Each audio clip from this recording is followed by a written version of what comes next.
session. We could all stand for the meeting, please.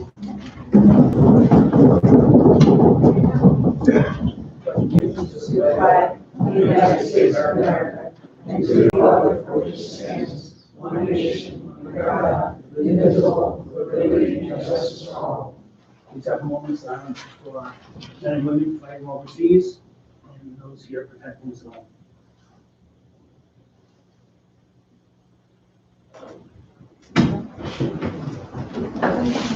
This meeting has been posted and is being video recorded. Committeewoman Ortola. Here. Committeewoman Bontes. Here. Committeeman Casimir. Here. Committeeman Fox is on his way. Mayor Watt. Here. Here. We have a motion to approve the agenda.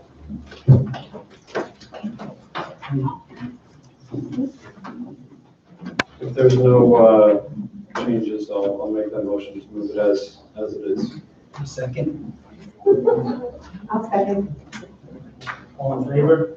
Aye. Aye. Any opposed? Any abstentions? Motion carries. So we're going to open it up for discussion. And we're going to start with the 120 West Passaic Street pilot program. So, yeah. I'm sorry, I went out of order. I'll have a motion open into the public for agenda items only. So moved. Second, I'll second. all in favor? Aye. Any opposed? Any abstentions? All right, anyone have, from the audience have questions about the agenda? All right, motion closed. So moved. Second, I'll second. all in favor? Aye. Aye. Any abstentions? Any opposed? All right, so 120. I'm not sure how we want to, I guess maybe we would have Mr. Benke and or other professionals up and maybe have a seat up at these tables and I guess we'll come if we don't have the presentation. Or maybe, Bob, you want to open with a little presentation of where we stand with this? Where would you like to sit? Yeah, that's fine. Yeah, anywhere there's a microphone, I guess. Chris should. Yeah, Chris, maybe, Mr. Kelly, you want to know? yeah, it might be John and there might be overlap in some of the discussions, so. How about, or not mine?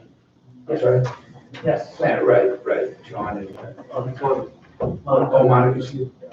Oh, I see it. we can sit at the other table as well. Yeah, construction officials here as well. Construction official. How many more chairs do we need? One more.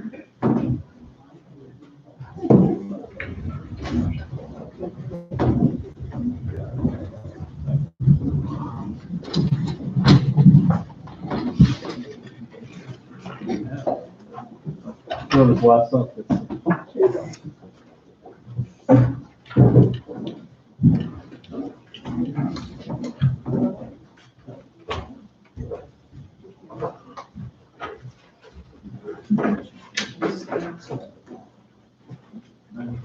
Thank you, Mr. Mayor.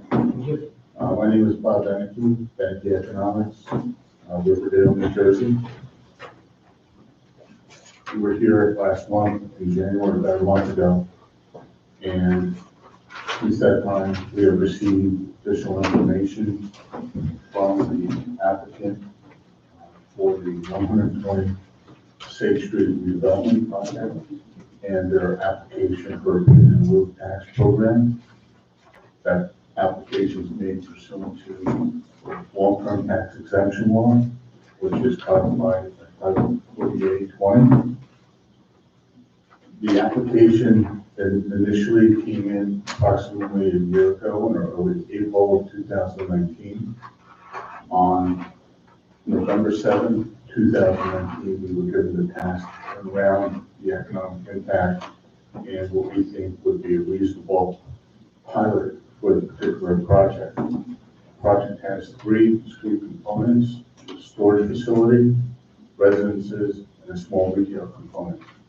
The original application included potential for a convenience store / gas station that has been removed from the lexicon of terms and it's no longer part of even the thought process because it's not part of the redevelopment plan. The applicant requested for all three components of the project a 30-year pilot at 10% of annual gross revenues. The last time we were here, we gave a primer on New Jersey cumulative tax programs. Briefly, very briefly, there's three types. There's the New Jersey Housing Mortgage Finance Agency type, which is used primarily to finance affordable housing projects. There are short-term tax abatements used to finance generally housing rehabilitation programs over a 5-year period. And third is the long-term tax exemption law.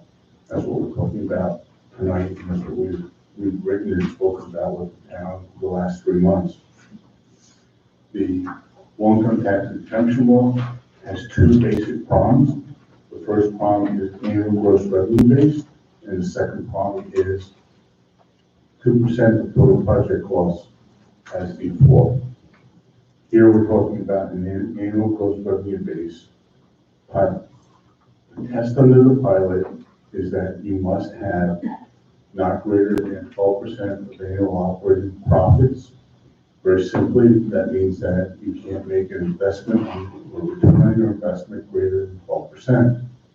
Here we've scored this as without debt service, approximately 6 to 7%, and with debt service, which is an allowable deduction under the statute, and by the way, under regular taxes, that debt service return would be approximately 3%, 2 to 3%. In addition, we have here an existing tax bill prior to the tax appeal, approximately $255,000, which will be the minimum annual service charge going forward. We have recommended to not have the 30-year pilot program that the redeveloper has applied for. We have changed and modified the program to include the following.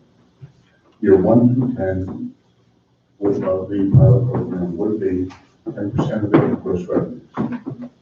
Year 11 through 30 of the residential only, you would have 11%, so in other words, you go from 10 to 11% in year 11 through 30, 11% of the annual gross revenues. But if the revenues exceed 120% of our estimates, not the applicants, but our estimates, then at the conclusion of year 11, 12% would be received by the town, not 11% going forward. In addition, year 26, the pilot for the storage facility and the retail would terminate. So those pilots would be basically a 25.5-year pilot, not a 30-year pilot. In addition, the statute requires a minimum of 80% be paid in regular taxes at least the last year or two of a pilot. We have moved that up so that in year 23, 80% would be paid in the pilot of regular taxes. So it would be the grade of 80% of regular taxes or 11%, or if revenues are exceeded, 12%. That's the threshold. So we're thinking that the town is going to get that much more in revenue. The acid test and the key test under the statute is for the payment in lieu of tax program to have a 95% of the improved value be generated to the municipality and 5% to the county. We have kept the land tax, however, in the calculation. That land tax, we are assuming to be the minimum annual service charge. The minimum annual service charge is the current taxes. Therefore, $255,000 approximately would be distributed as it is now, 50% to the school, 40% to the municipality, and 10% to the county in round figures, just as it has been in the past.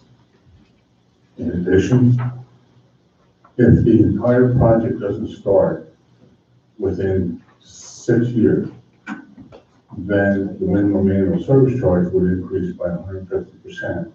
That gives an incentive for the developer, redeveloper to begin construction. Of course, if the annual service charge, which is the pilot, exceeds that number, it's moved. But if it doesn't exceed that number, the minimum annual service charge moves up. That's a new provision that we worked on with council over the past few weeks. We're estimating the number of school-aged children, which is very important in Roosevelt Park, to be 22 school-aged children in the residential component of the project. And we think that that's pretty firm because the affordable housing units will generate more children than the market rate units. The fiscal plan is required as part of the statute. That fiscal plan is on page 4 and on related schedules of my report. We have scoped out all of the square footages. That was one of the issues that was left hanging last month. That has been provided to us by the applicant based upon the site plan. Total market units in this project will be 136. Total affordable units will be 24, give or take. And then the rents are assumed to be within that. The storage facility rents will be based upon the square footage of approximately 96,000 square feet of storage facility space. And we believe that gross rents there at stabilization, if the project takes off as we think it will take off, will be approximately $1.8 million. And the town will receive $183,000 from that particular project. Keep in mind that that $183,000 is approximately what the tax appeal taxes are today, not the $255,000, which was prior to the tax appeal. Over the past couple of weeks, the mayor and, of course, council, but the mayor has asked several very important questions, such as what is the basic threshold of a project to make money, return on investment. Here, we would expect 13 to 15, perhaps a little bit more than that in terms of a return, percentage of return. The reason for the higher percentage than we would say get in the bank, because there's a lot of risk associated with these projects. Right now, we're in great economic times, thank goodness, but you never know what's going to happen with respect to markets, especially with the self-storage market as it gets more and more saturated. So, and that's one of the key components of this plan and of the redevelopment plan is the self-storage. In terms of the residences, we have a RDP here, in other words, a realistic development project, potential project, and they will be satisfying a part of our unmet need in the RDP. We haven't been asked to analyze that as a critical component, and this pilot makes those units affordable to the redeveloper outside. We estimate that each unit will cost approximately $200,000 to construct, and each unit will generate about $140,000 of net operating income in terms of value. That means that they're upside down $60,000 a unit. You multiply that by 24, and you get approximately $1.5 to $2 million loss by building these units. That loss is included in the pro forma, and the pilot makes up for that. And that's a community benefit that we see here as part of the overall scope of the project. The affordable housing is required under the Fair Housing Act in New Jersey and the Federal Fair Housing Act for that matter, and it's an important component to finance for the redevelopment. The 120% level that we've placed on the residential product, on the residential units is important because if they're very successful, regardless of what their profit is, if they're very successful and rents should skyrocket or go up 20% more than we think they're going to increase by, then in that event, you'll receive an additional amount, not only the amount of 11% on the increase in money, but also another full point on that money. So that's the broad strokes and the long and the short of it. I'll be glad to answer any questions. Again, everyone's asked great questions. The mayor especially has been very pointed. And, you know, as I said last time, we come in peace. This isn't as much of an educational session as it is. We believe and we're recommending that you move forward with this project for the various reasons we outlined. It's a good project, and it should benefit the town, and it should help with the affordable housing protocols.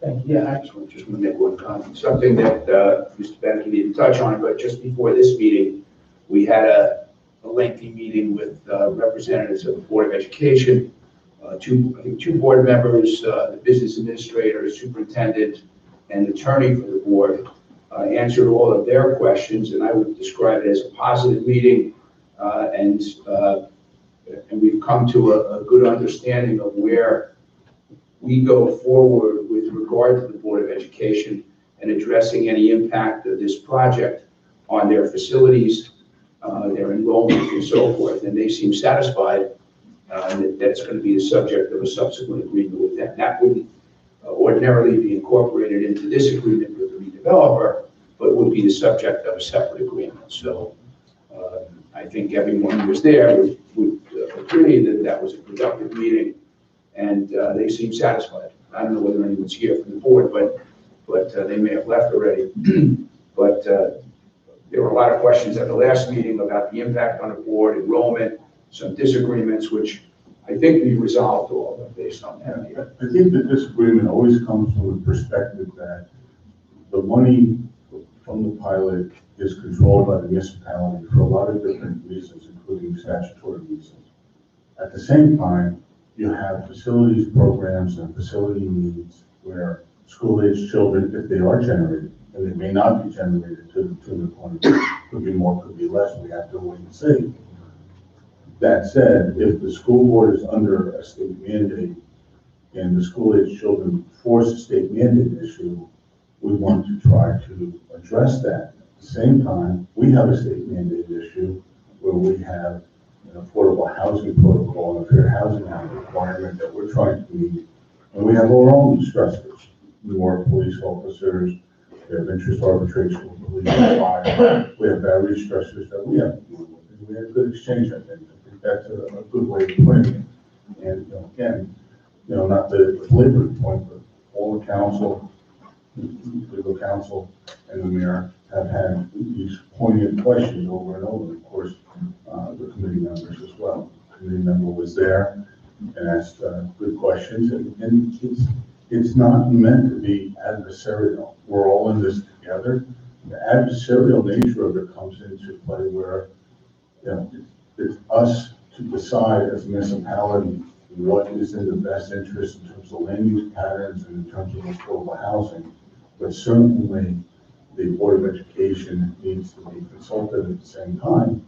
At the same time, it is the municipality's prerogative to deal with the money. We talked about the reserve fund collected taxes.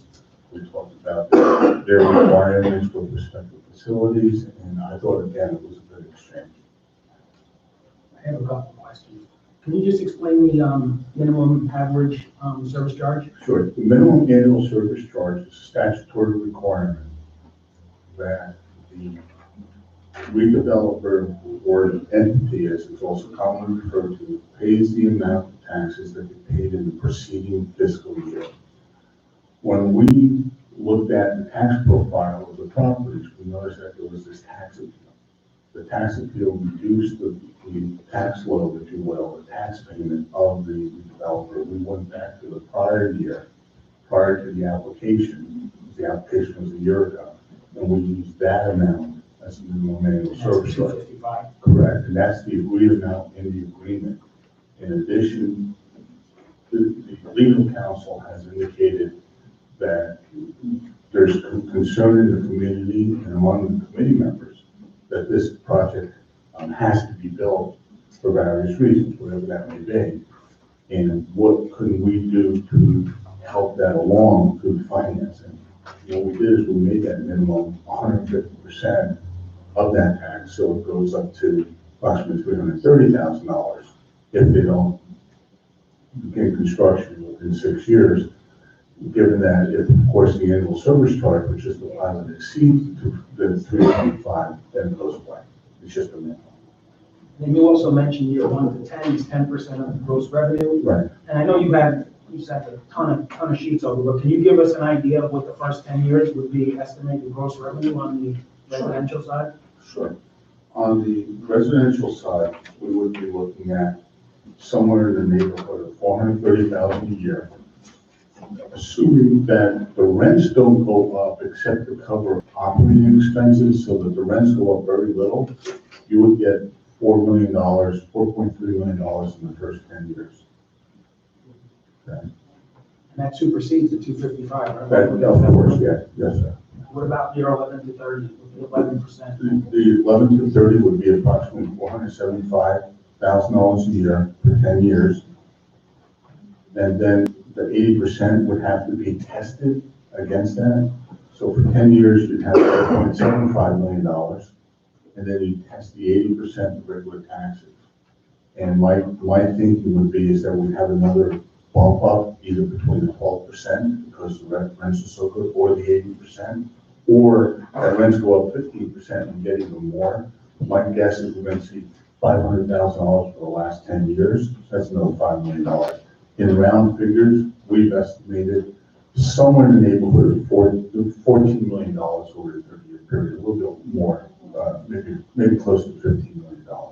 And then what was the estimate on the storage facility? The storage facility is a little squishier because it's more lumpy in terms of the rents, but we would be looking at $183,000 for 20 years, it's $2.6 million, and probably another $200,000 a year for 5 years, because the pilot then would exhaust after year 25. So you'd be looking at somewhere in the neighborhood of $4.1 million.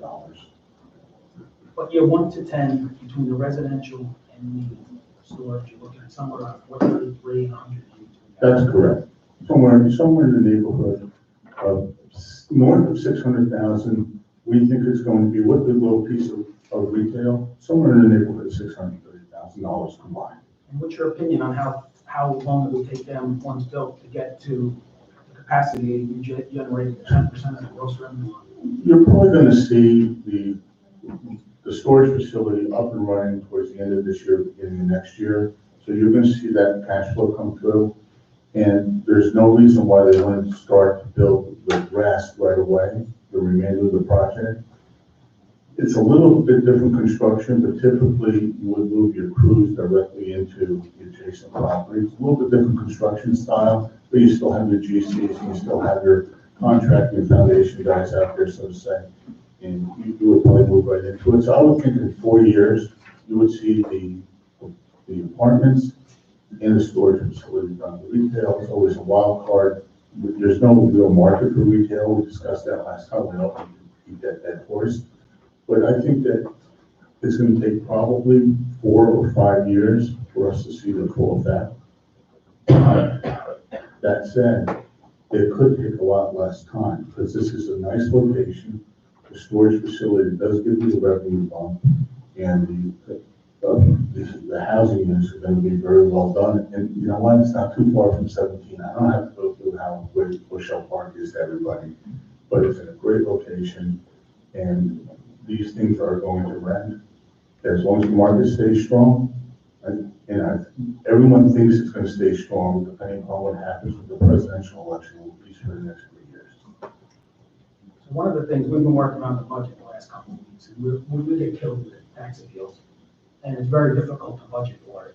So most of the year, before we can start, we're in a shortage. Mm-hmm. How does it work with tax appeals if there was a pilot program there? An applicant is barred from filing a tax appeal at all. If they filed a tax appeal, they would remove their right to the pilot and it would go under applicable taxes. By the way, that's not unheard of in higher tax areas, much higher tax areas than here, because a lot of people get on, to your point, the tax appeal train, as I call it, and they'd rather take their chances. And there's some developers that are very famous for this tax appeal train. But here, you would have a solid pilot, solid program, and it would be barred from filing a tax appeal. And if they did so, they would have no benefit of the pilot. I just have two more questions, and then we'll ask the rest of the committee, we'll open to the public. So what would prevent us from splitting the property and doing the pilot in one area and not the other? Could we do that? Could we give a pilot one area and for one piece of the property and not the other? Well, the application is for the three properties together. And they would look at their investment over the range of the three properties. For example, the retail has no value until it's leased. And the value is only at lease up when it's actually physically leased.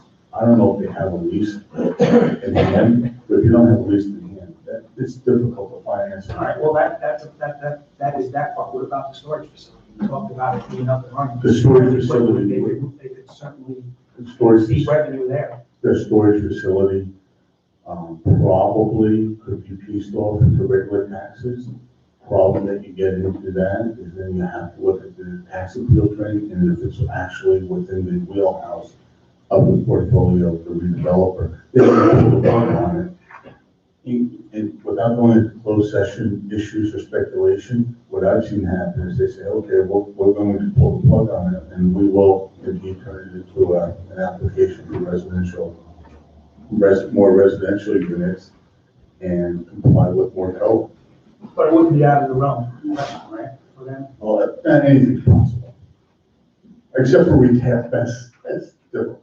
And then just one more question. So, when we were here the last time, I thought we were at 25 years on the commercial side. We are. With 25 and a half, you said, right? Yeah, it's 25 from the date of execution of this, when I envision this being signed contemporaneously now. If we get towards the end of this year, let's say it's May, that you sign it, or April, May, June, it'll be 25 and a half years. And 30 years on the residential side? Yeah. Are those numbers, I mean, are they negotiable? They are, yeah. The 30-year issue for the residences is driven by the cost and the cost recovery of the affordable units. It's a big issue here. I know it's only 24 units, but the 24 units are really upside down in terms of the cost and the revenue structure, the value of the cost. I think that's it. Any other committee members have questions? I just have a question about how we're going to proceed. We're going to hear from all our experts and then open up the questions? Because I think some of the questions that might come from the audience could be answered by all the experts. And if they want to, I don't know if we're going to have, multiple questions from Well, different it seems that experts. we have Mr. Beneke here talking about the pilot piece, so. So Yeah, well, the I'm answer talking is here. from the audience. I have some questions. Yeah, I think we should get our questions out first and then we'll open it up. But for each individual one, or are we going to hear from all the panel members? No, I know. Oh, I mean, if you have a question now for Mr. Kelly, you can ask. I'm saying for the members of the public. Are members of the public going to come up after every person that? No, every we'll person open it that- up, we'll open it up and ask. One time at the One end. And hopefully they can ask, and then the freshman will be your answer. I do have some questions for Mr. Beneke, but I know Ms. Boniface has some questions. So. My first question is to our attorney, Mr. Rotolo. There was a settlement of litigation. Can you please explain why Tulsa sued the town that brought to the settlement that we have to fairly negotiate a pilot? Can you please explain to the public? Well, there was a complaint filed by Tulsa, which just to refresh everybody's recollection, I distributed copies, I guess, Right. within the last 30 days. That litigation was based upon various technical legal grounds regarding the site, regarding the designation as a redevelopment site and so forth. But you have to keep in mind that there was also the fair share housing litigation, which was ongoing, and that was all part and parcel of the basis for their suit. They intervened in that suit, so it's really their suit is one part of it, but probably the more difficult, we'll say, portion of it was the fair share housing litigation that we became a part of, along with most towns in the state. So that involves satisfaction of our affordable housing obligations. I just wanted the public to know behind the scenes. This pilot just didn't come into, Oh, no. that's why I just wanted you to explain to everybody. And it's a significant, this site is a significant portion of, or significant component of satisfying The those couple, affordable housing obligations. We're counting on this project being built in order to partially satisfy those obligations. And, we've had the discussion before, it's not telling tales out of school. If for some reason it goes south and isn't built, we run a tremendous risk of that's my second question.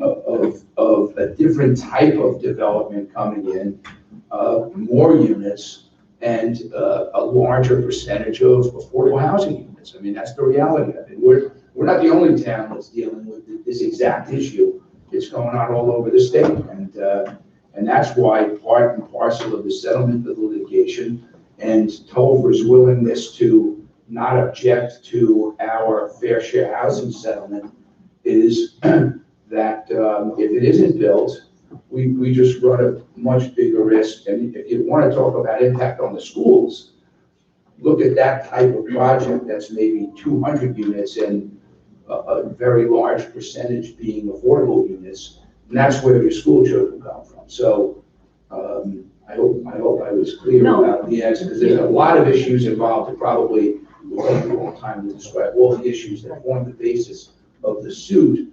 But the suit was to get the foot in the door and then get involved in the fair share housing litigation. So Mr. Rotolo, if you remember when I opened up in the last meeting also, the affordable housing components, when they're largely financed by a redeveloper, in other words, they're 50% or greater affordable housing projects, they have a pilot that's automatically at 6.28% maximum.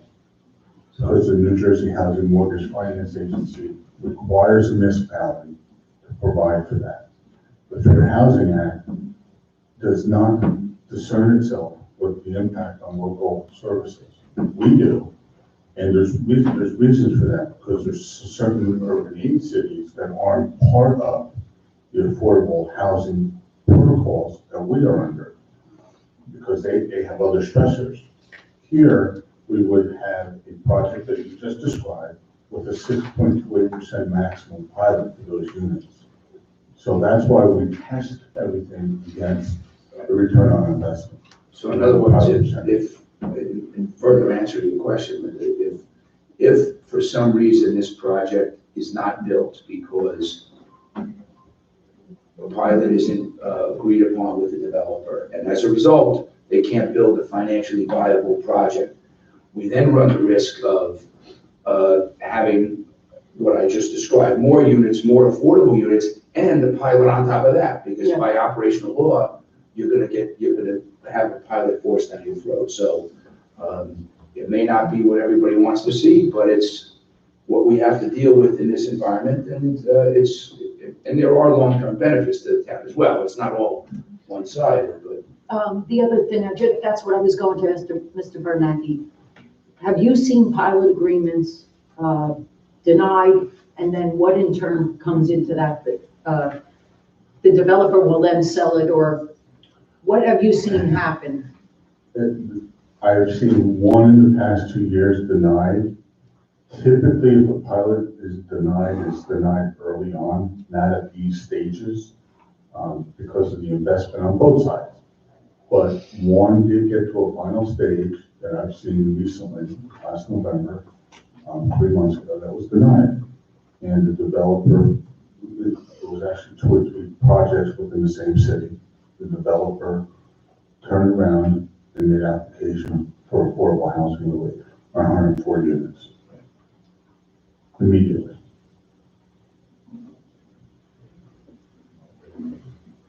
Any other questions?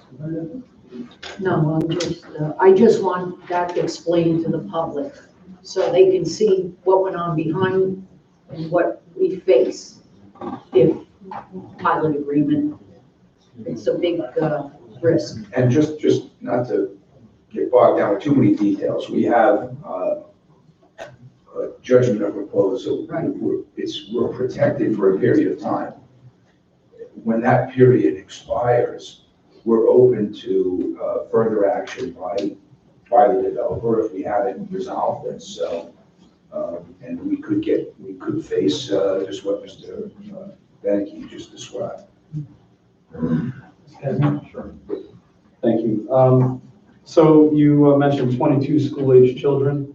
What kind of modeling did you use, or what kind of background information did you use to figure that? So in our study, we cite, we go through the text of two studies. The first study is the 2006 Center for Urban Policy Research study, which is the seminal study in the state of Vermont, actually the entire East Coast.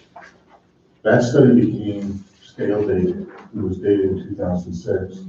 So the Rutgers Real Estate Institute refreshed that study in the summer, late summer of 2018. We used those numbers, and again, affordable housing units generate more school-age children than market rate units by a lot.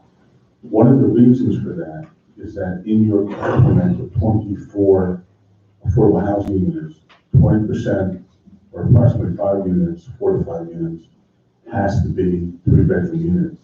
Those 3-bedroom units are typically family-oriented units, as are the 2-bedroom units. 1-bedroom units are not permanent, but we have a maximum of 20% 1-bedroom units in affordable housing, whereas market units are typically 40 to 60% 1-bedrooms. So we put those numbers in, and then we used the upper range, and we didn't count total children. We counted every child as a school-age child. So any child that's 0, 1, 2, 3 years old, we include it in the 22. Any child that's 17, 18, 19-year-old, we include it in the 22. And all the Catholics, we include it in the 22. So if we're going to PC or BC or Don Bosco, wherever, we keep them in the 22. The studies actually remove that. But with 24 units and affordable units and 22 school-age children, we didn't want to start getting fractions of children. We could just leave 22 as is. No need to get it down to 19.6 or up to 23.1. That was our basic methodology. Then we looked at your sending and receiving district numbers with Hackensack and quoted numbers in Hackensack High School. And we also looked at your cost profile of the Board of Education. You know, what's interesting is that the Board of Education, Mr. Rotolo indicated in the mayor, brought to our attention of this capital expense or CapEx issue. And that gets to the heart of the matter, where if you have a pilot program and you simply write a check to the county and the schools, you have to make sure that it goes towards tax reduction, as opposed to doing something else. And someone called it today separate money. Well, here, we've sort of agreed in principle that if there is an impact, we'll use it for direct tax reduction purposes through capital expense. And that's state mandated by the State Board of Education. And at least we can identify the movement of the money and how that flows. In addition, this is an important point. And I mentioned some specific school districts in our pre-meeting, but it's possible that you could have a 22 student reduction outside of this project area. It's possible the school board could have a better decline. I use an example of 2007 to 2008, school population was 499 children. Today it's 502. And it's just gone up a little bit, up and down a little bit over the last decade plus. So again, you know, school comes back with all special needs children. Got it. I mean, we all understand special needs is a big issue throughout the country, and that's fine. We have to track that as well. But the point is that we haven't had a big explosion in school-age children or a big decline. We've been relatively flat for more than a decade. Okay. The The lot across the street has a tax appeal on it, correct? Yes, it does. What is the current tax amount that we're collecting on that property? I don't know exactly, I believe it's $160,000, but regardless, once this is signed, it goes back up to 255. Yeah, so but 160 as we're sitting right now. The minimum average service charge was calculated prior to the demolition of the building. But as of now, if nothing gets done, we're at 160. That's correct. What's the value of the project that is created when it's built? Probably about $40 million. The total project cost is $40 million. The retail and affordable housing units will crater the total project cost. In other words, that total project cost is $41.4 million. But you have a deduct of $2 million for the affordable housing and probably a deduction for the retail of another $1 million. So you get down to $38 million. It depends how your assessor runs it, but typically they'll use the total project cost, which is your replacement value at first, and then 3 or 4 years later, look at the income production approach. And that's when you get into the disputes with tax appeal courts, because of the cap rate, and because in New Jersey on residential properties, and this is key, you take your market cap rate and you actually add your tax rate to that cap rate to get your assessed value.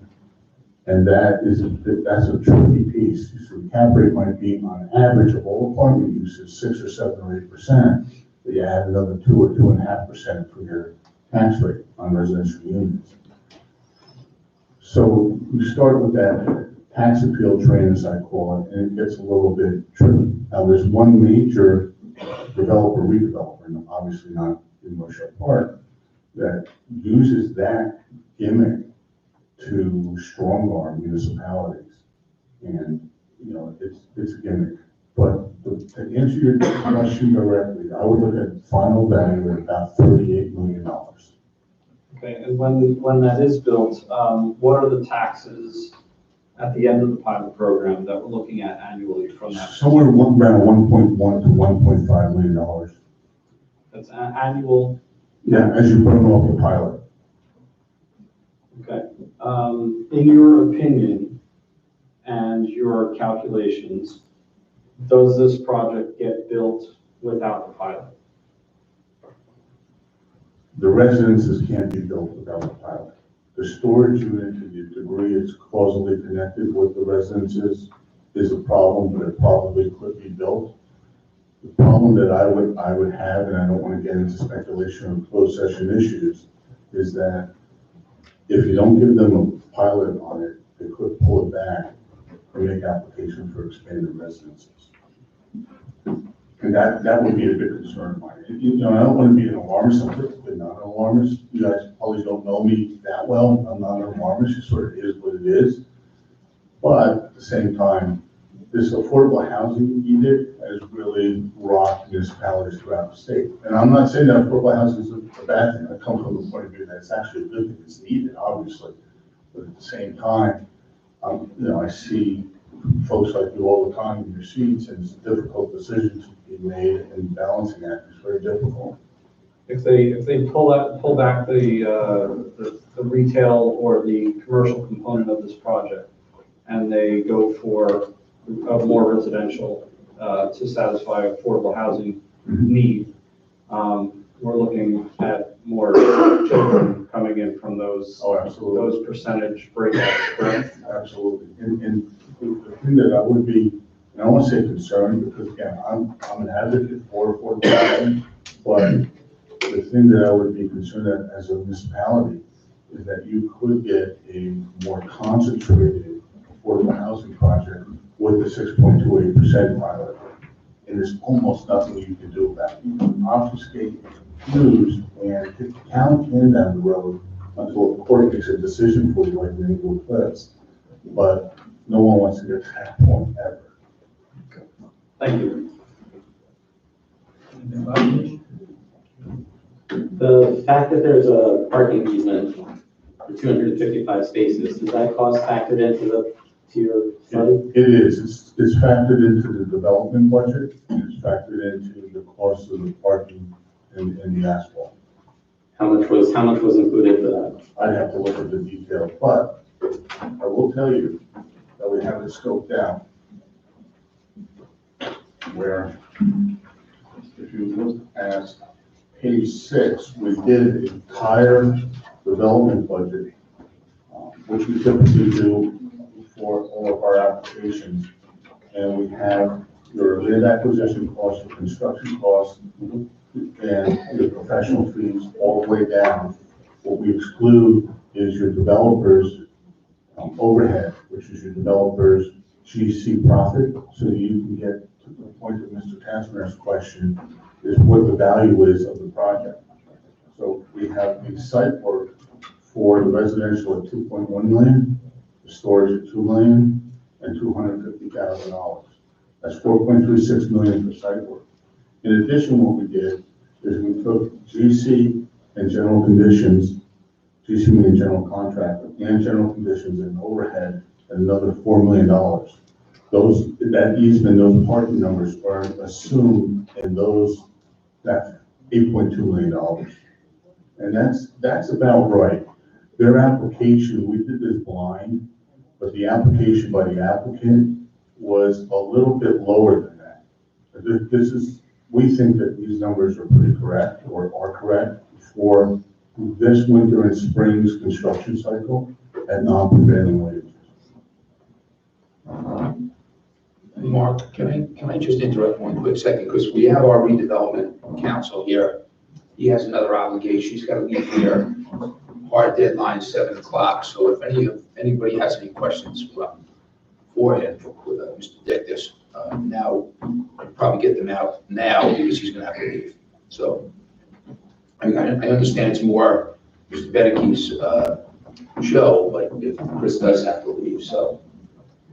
Any questions? The purchaser of that site would have been aware ahead of time of the easement before purchasing it? Yes, in the title search. That was addressed in the litigation with Mr. Rotolo. Okay. You have a question? Any questions from the?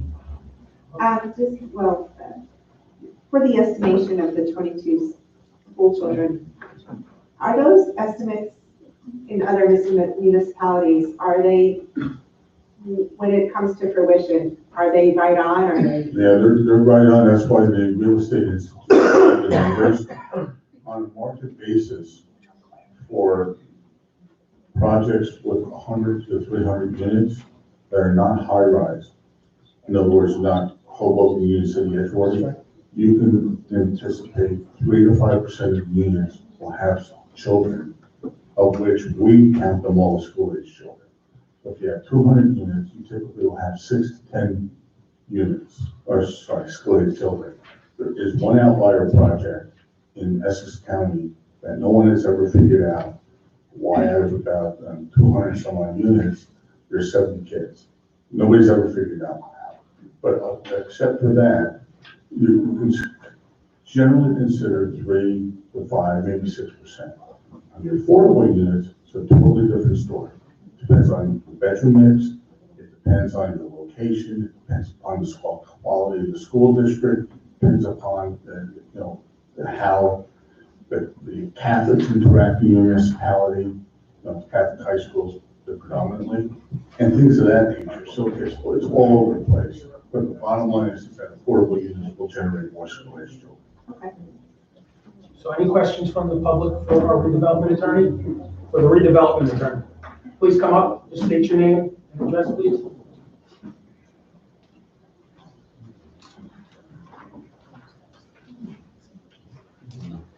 Good evening, Mike Schneider, 125 Howard Avenue, Rochelle Park. Sir, you talked before, you said there was something in there about non-prevailing wage for this project? Yeah, we assume on a development budget that it's non-prevailing wage. If you're giving a pilot and move taxes, and if you're gonna have a developer come in, can't you put something in the developer's agreement that would demand that be prevailing wage on the job? And maybe you have local residents on the project? In both of those are possible. The The difficulty you get into with that, it's just difficulty, then you would have to recost it and then see if the profit level would be worthwhile or be there to make profit viable. So the costing would have to change. That's all. Well, obviously, the cost is going to change, but most of your pilots, the developer's agreement address all these things. They actually Just one don't. of the- They actually don't. Most of them do not. I don't mean to cut you off, but most do not. Many do, but not most. Many Most of the do. ones in the big cities, though. Most of them Everyone in have, Jersey City has. they have indigenous employment, as does North. North does not have a PLA requirement, nor do they have a project. Not talking PLRs. They have only an indigenous employment requirement. We are big advocates in the development agreement side that have indigenous employment. But there's nothing in this one. Well, we didn't do any development. This is a financial agreement. There's representations made that they would do good faith undertaking to have municipal residents included in the project. Is someone here from the, are you with the developer? I work for the state municipality. Municipality. Is there anybody here from the developer? The Telford? Yeah, they do have people, attorneys. Tonight, is there anyone here Yeah, tonight? their counsel, their attorney is here. Okay. So I don't know that she can speak for the developer on issues like that, but the developer is very accessible and willing to talk. He's right in town. He's got offices right in town, so. Okay, thank you. Mr. Dickes, I think, Thank you. for your lead. Thank you. Mr. Mayor, before, Yes. please, you just wanted me to reinforce by saying before that no tax appeals are allowed when you have the pilot agreement in place. Otherwise, you lose your pilot. Right. Thanks, Bob. Martola, any questions? Okay. All right, I have a question, we'll go to Mike Kelly. Hey, Mike. Mike's our township engineer, so Mike, what went into the DEP issuing the permit in regards to flooding and your engineering reports? Oh, yeah, sure. Hi, good evening. So, at the time the developer received approval to develop that lot, they had to receive a number of approvals from the NJDEP with respect to flood hazard area, development within the flood hazard area, development within the floodplain, and disturbance within the floodway. So basically, they had to get an approval from DEP to demonstrate that they were not increasing or not decreasing the storage volume in the floodplain of the Sprout Brook. Their approval that they received from DEP, they demonstrated to DEP that they were actually increasing the storage volume in the floodplain by about 63 cubic yards. Basically, they can't decrease the storage volume. They're actually What does that mean in layman's terms? they're increasing the volume of area where water from the brook can flood, not by much, by 63 cubic yards. It's basically 5 dump trucks. But their requirement is that they're not decreasing the storage volume. They're not taking up area which could serve as flood storage. And that's basically, there was an existing building there that was taken down, that took up flood storage. They are increasing with the location of the new building, but based on when everything is completed, they will be under. We had a number of concerns from residents back in the fall, probably back in the summer and into the fall. We had a meeting with DEP here. Administration reached out to DEP and coordinated a meeting with them and the developer and township officials. We met with everybody on November 13th, and after the meeting, we went over the site. DEP was satisfied with the work that was going on, that they're in conformance with their approved plans. And it's understood that, during construction, there is going to be times where they are building the site where you may have some additional flood storage created, some additional flood storage removed. But once the project's completed, they have to provide an as-built survey, which we will review. We also have guys on site during the construction, and basically they're in conformance with their approved plans. In addition to, so that's flood storage. Then you also have stormwater management. So there is an existing impervious area on site. They have to demonstrate that they're not increasing the rate of runoff from the site. You couldn't go from a site that was fully wooded to a parking lot and development or buildings or impervious area, and then just direct it all to the brook or wherever it was going. So we didn't review those drainage calculations. That was before our time, but I know Ken Job is, he reviewed it at the approval process, and it was found to be in conformance with the state and township requirements with respect to the amount of runoff that they have to retain. So really, right now, they're in conformance with everything that they've submitted. All right, just to be clear, so we're going to monitor this as it's getting developed? Sure, yes. To make sure that it's totally compliant with the DEP accepted? Yes, we had, at the meeting we had in November, there were some concerns that were raised by residents with respect to some material that was being stockpiled in the floodway. We gave the developer, I think, 2 weeks to get it removed, and he did that. But we'll continue to stay on top of that. And then just one last question. How did you work with Ms. Marinecki from the floodplain manager? What was her involvement? She's the township's floodplain manager. We review everything from an engineering standpoint. She reviews everything from the standpoint of township has a flood control ordinance, and she makes sure that everything is in conformance with that. Ms. Marinecki, everything was in Yes, line? yes, it was. Linda, any questions? No, I'm good, thank you.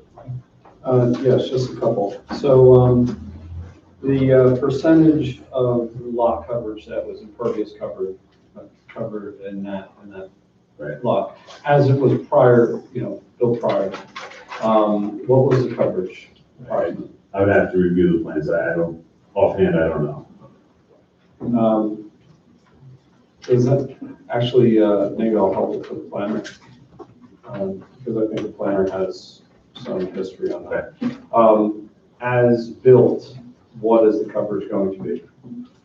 It'll be in accordance with the approved plans. I don't know what that percentage is. Would it be more impervious or less impervious, if you know? It's gonna be in accordance with the plans. I don't know what. Pretty sure it's less. I think We I think it's discussed this I know before. it's less, I just wanted to have our engineer say it's less, but our planner will probably be able to. Because I know the front area where the existing building was, that was impervious, and they had impervious behind the building, and now the area where the building was is going to be a landscape area, so.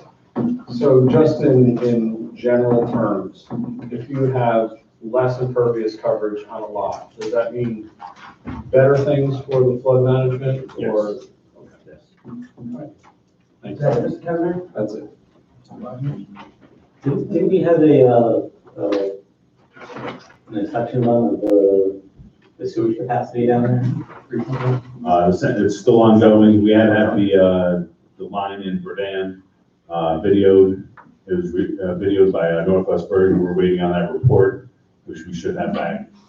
It was videoed probably a month ago. We're still waiting on the report from Northwest Bergen.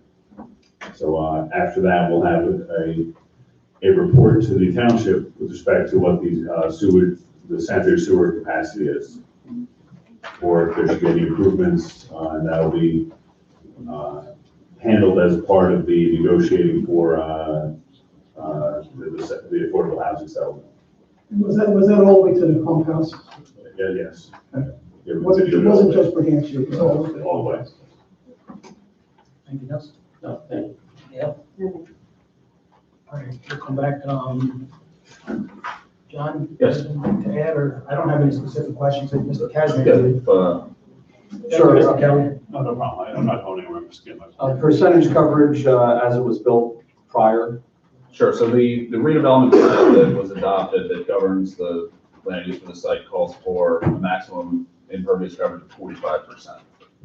The concept plan that the developer, the concept plan that the developer came in with that was reviewed at the planning board, which still has, they still have to come back for site plan review on the second and third phase of the project. So there may be some minor changes, but they had about a 44.8% coverage, so just under that 45% maximum. I don't have the number for what it was as built previously, but I can tell you that the driveway, the more westerly driveway would be closed off and converted into pervious area green space, and portions of the parking lot that were a little further to the west, northwest part of the site.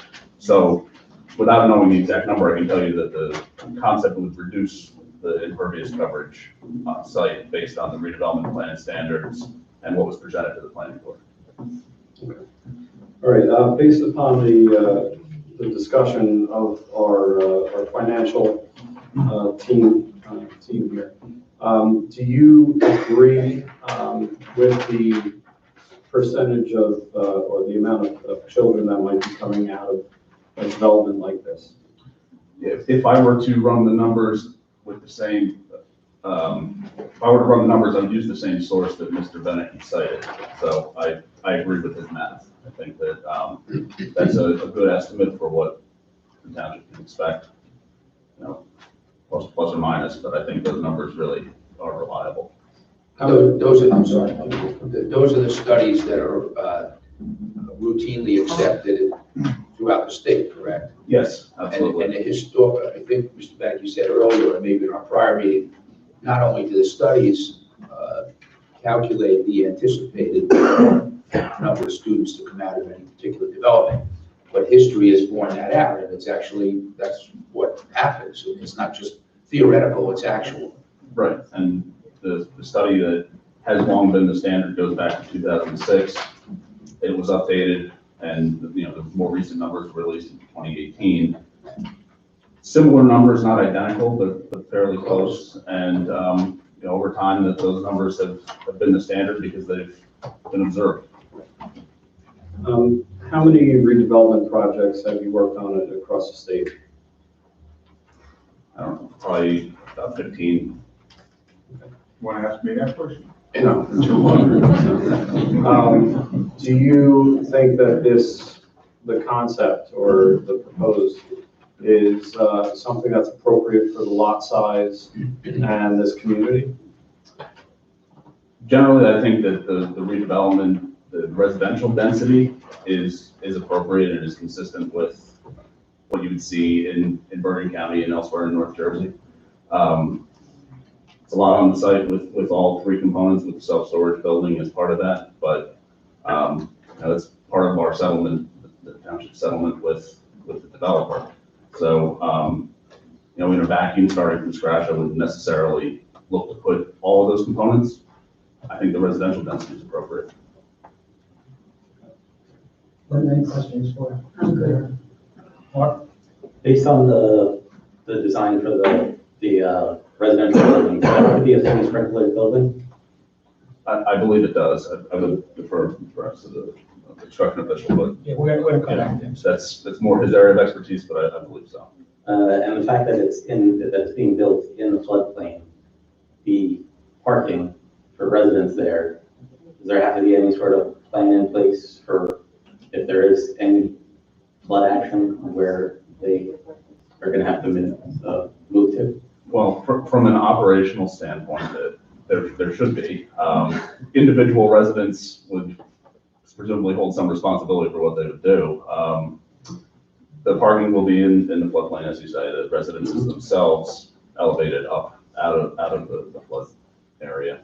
From a town emergency standpoint, Yeah, they're going to have a plan in place for where 160 residences are going to I have think to that's something move that their cars. both the planning board and the township and various departments in town should definitely coordinate with the developer as the project moves forward. Yeah, like we do it here, we move over vehicles out of the parking lot here. And, Once it starts.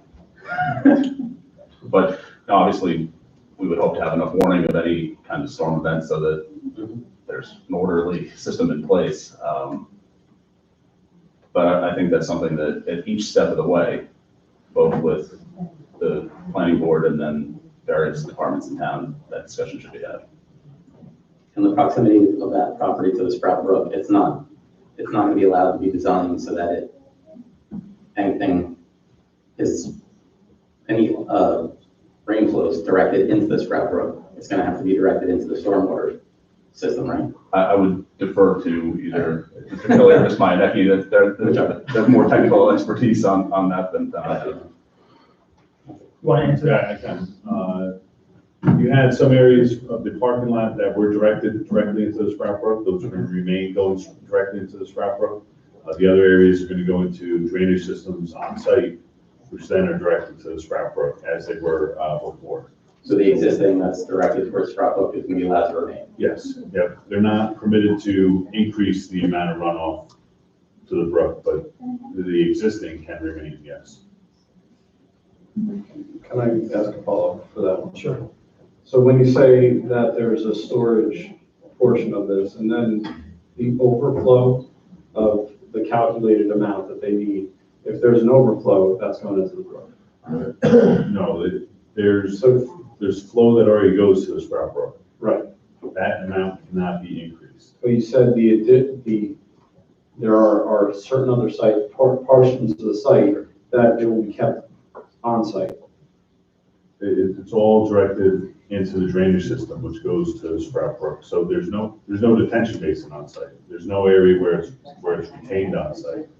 This is for the storage building right now.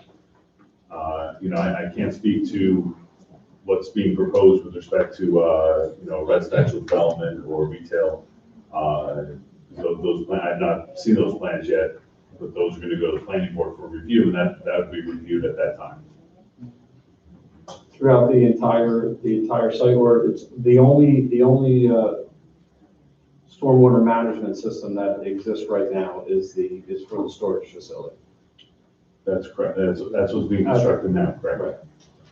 So if they are exceeding the amount that would normally run off of this property,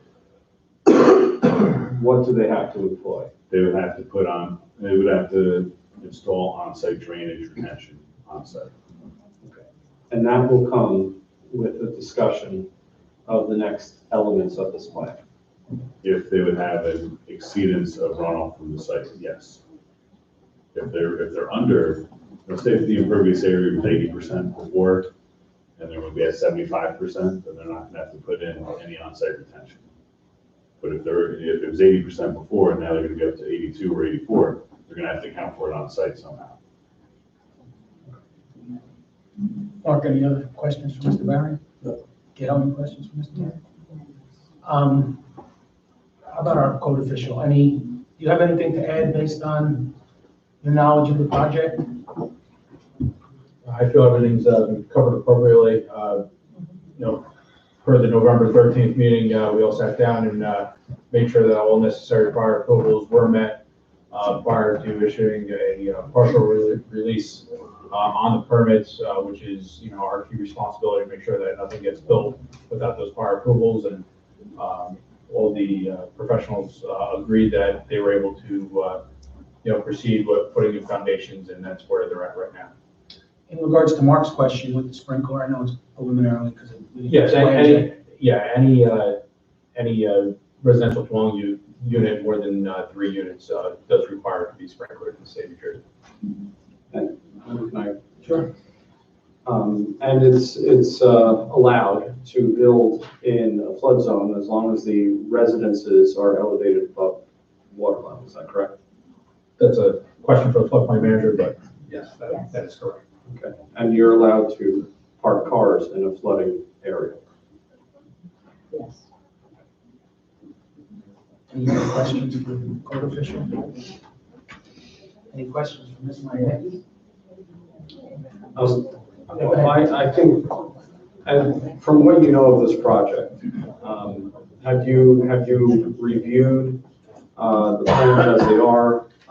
Do you have any concerns as our floodplain manager in Rochelle Park? Does this create any additional problems for us in town as far as flooding, or do you have any concerns? These are I review the plans for the self-storage facility at this point. The only plans I have reviewed today have been the ones for the self-storage facility. And my concern is that they had the right elevations. At the time the application came in, there was 3 different maps. There was 2 FEMA maps and the state DEP map, which has different elevations. My concern was that they had the right elevation for construction. They did. And my other concern is that they needed to obtain a flood hazard area permit from the State Department of Environmental Protection. And they also obtained that. So based on the fact that they have a flood hazard area permit from the DEP, the plans had to be designed to comply with those regulations. Therefore, if they comply with the regulations, they're not going to be causing any additional flooding. If they're designed in accordance with the regulations, which require them to design with a 1% chance annual flood, which is a 100-year storm. Is a local municipality allowed to exceed what the state requires for flood protection? If the regulations don't exceed the DEP standards, you would have to have regulations that exceed the DEP standards in order to enforce them. Right, but is the township allowed to put additional requests or retention, like when we're talking about retention system, are we allowed to request that? Would that stand in court? I'm not an attorney to answer that. I could probably answer it. And I have researched that I didn't hear the question till now, but my gut tells me that those regulations are preempted by state law, so we could not do that. So. Any other questions from Ms. Moran? I think we covered everybody. All right, I'd like to make a motion, we'll open it up to the public to ask questions of any of the professionals that are here. I'll second that. All right, all in favor, say aye. Aye. Any opposed? Any abstentions? Motion carries. If anyone has questions, please come up, state your name, your address. Any question, we'll try to get it answered as best we can. Good evening, everybody. Francine Pasquale, 32 Beam Avenue. I was under the impression that I was going to see what it would look like tonight. Are there plans here If I that we can, could put up and like maybe take a 5-minute break and let everybody look at them? well, the answer is no. But, with respect to, the only thing that's been approved at this point is the self-storage facility. I've talked to the applicant's engineer, asked if they have any plans with respect to the additional development on the site. And they said they're only in the concept stage right now. They've not submitted for any DEP approvals. You know, at that point, what they're gonna have to do is once they propose to further develop the site, they're gonna have to submit a site plan application, which is gonna go to the planning board. That'll be reviewed, and then they'll have plans that can be reviewed. Right, they're public meetings, so we'll be able to see. And then, and that'll go to the planning board for review and approval. At that time, we're gonna take a close look at the drainage to make sure that they're in accordance with the township and the state requirements. And they're also gonna have to submit for further DEP permits. Right now, they have DEP permits only for the self-storage facility. Just like the process that they went through to get approval for that, they're gonna have to get approval for the rest of the development on the site. But they haven't had something in. Right, so, in our redevelopment plan for the site, there is a concept map that will. Yeah, actually, Yeah, there's a concept layout. Are you thinking more what the building's gonna look like sitting out there, or? I mean, I think everybody wants to know, yes, what it will look like, or what they think it might look like. It's online. Yeah, there's concept plan that shows the layout of the site, but Okay. it's just a top-down version that you're welcome to look at. This is about I believe it's all available online as well, so. 2018, So, yeah. I'll look at it later. I don't know. Where is it located? I believe it's on the website. Yeah, I think it is. Yeah. It's been on there for several months. Yeah, what's the storage unit?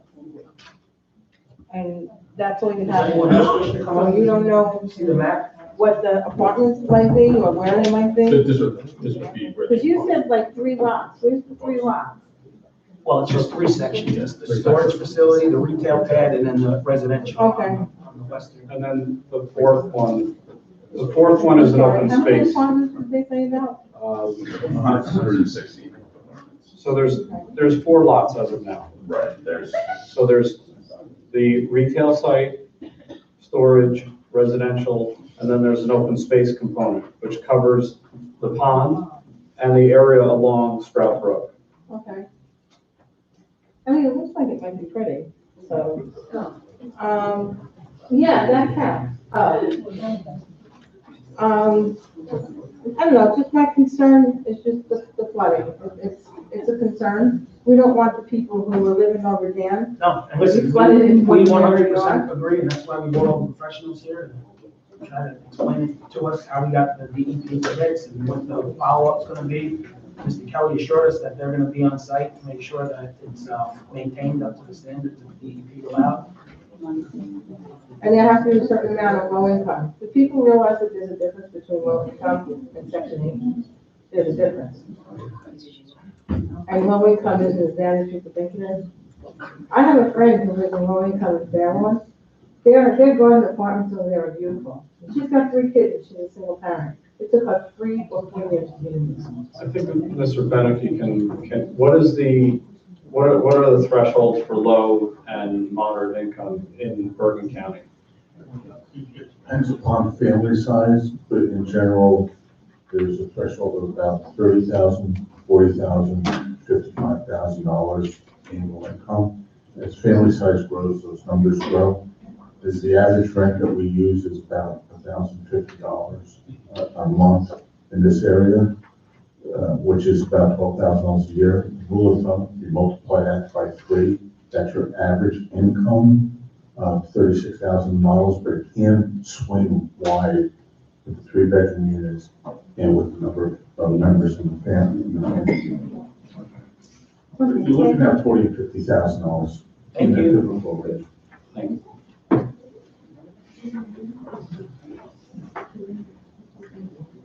Sandy Ross, 180 Chestnut Street. 3 things. Are you aware that Conklin Plains and flood areas and Wayne are tearing houses down and making them parks to take over, to relieve some of the flooding? You know how bad it is here. The flooding is so bad. And the other thing about the affordable housing, when we had the thing with Terrace Avenue, they said they were gonna have 11 units for affordable housing. I called up and told them I wanted to make an apartment for my mother. And I said, how many affordable housing units do you have? And she said 4. And I said, 4 left? And she said, no, they were originally 4, we still have them. So it went from 11 to 4. And that's a common practice. There's no way you can tell, well, maybe there is a way you can tell. The project, and honestly, I don't recall how many were part of that 11. project, but whatever was approved as part of the project, that's part of their approvals. They're obligated to provide them. So, and as far as availability, they had a lottery system on Terrace Avenue for people to become eligible, and as long as they qualified, they went into a lottery and they were rented that way. So. 4. And in addition to that, we hired, there's a Jeffrey Serenian. No, you're talking about the Affordable Housing Administrator, guy from Princeton, Piazza, yeah, Frank Piazza. And he manages the affordable housing component that is in within the township. Oh, So- the whole town. With any projects that are obligated to provide affordable housing. So we have somebody in place to make sure that they meet the requirement and the agreement that is associated with each of those properties. We have somebody in place, we can have him next meeting to state Yeah. if we're making it, or he can send us.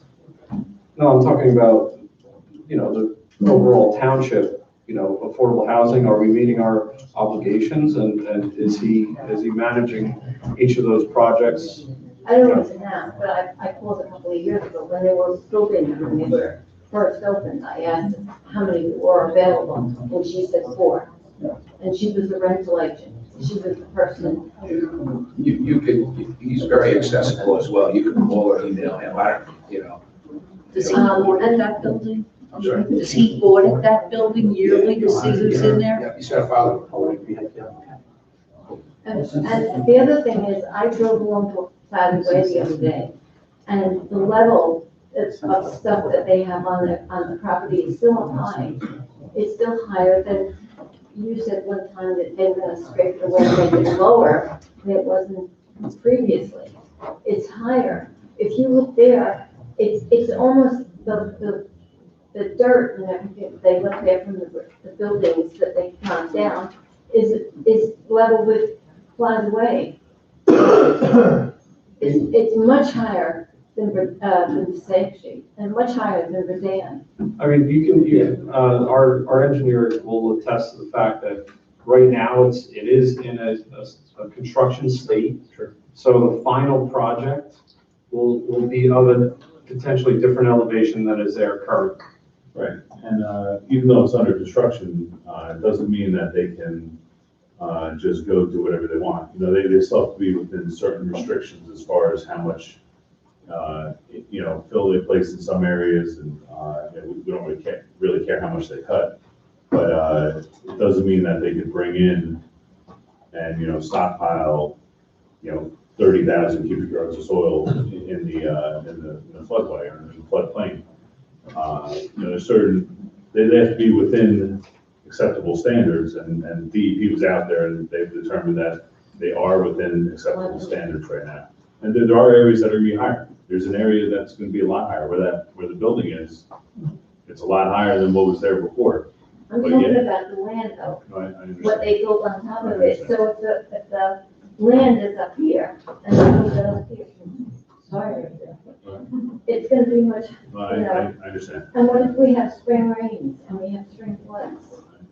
It's a site under construction, and they are within their ability to build the site out, which is what they're doing. That's my. But we had DEP out there. It's under DEP's jurisdiction. Yeah, Ms. Ross, I mean, we have the professionals here telling us that they're not gonna have, it's not gonna be All right. any increase in runoff, so I'm not sure, what other answer we could give that would suffice. I don't know who else we can bring in. We had floodplain manager, the developer. The DEP, Yeah, DEP and our engineer. they approved it, Everything. well, to what's going on now. Yeah. Okay, thank you. I'm not going to understand what I'm saying.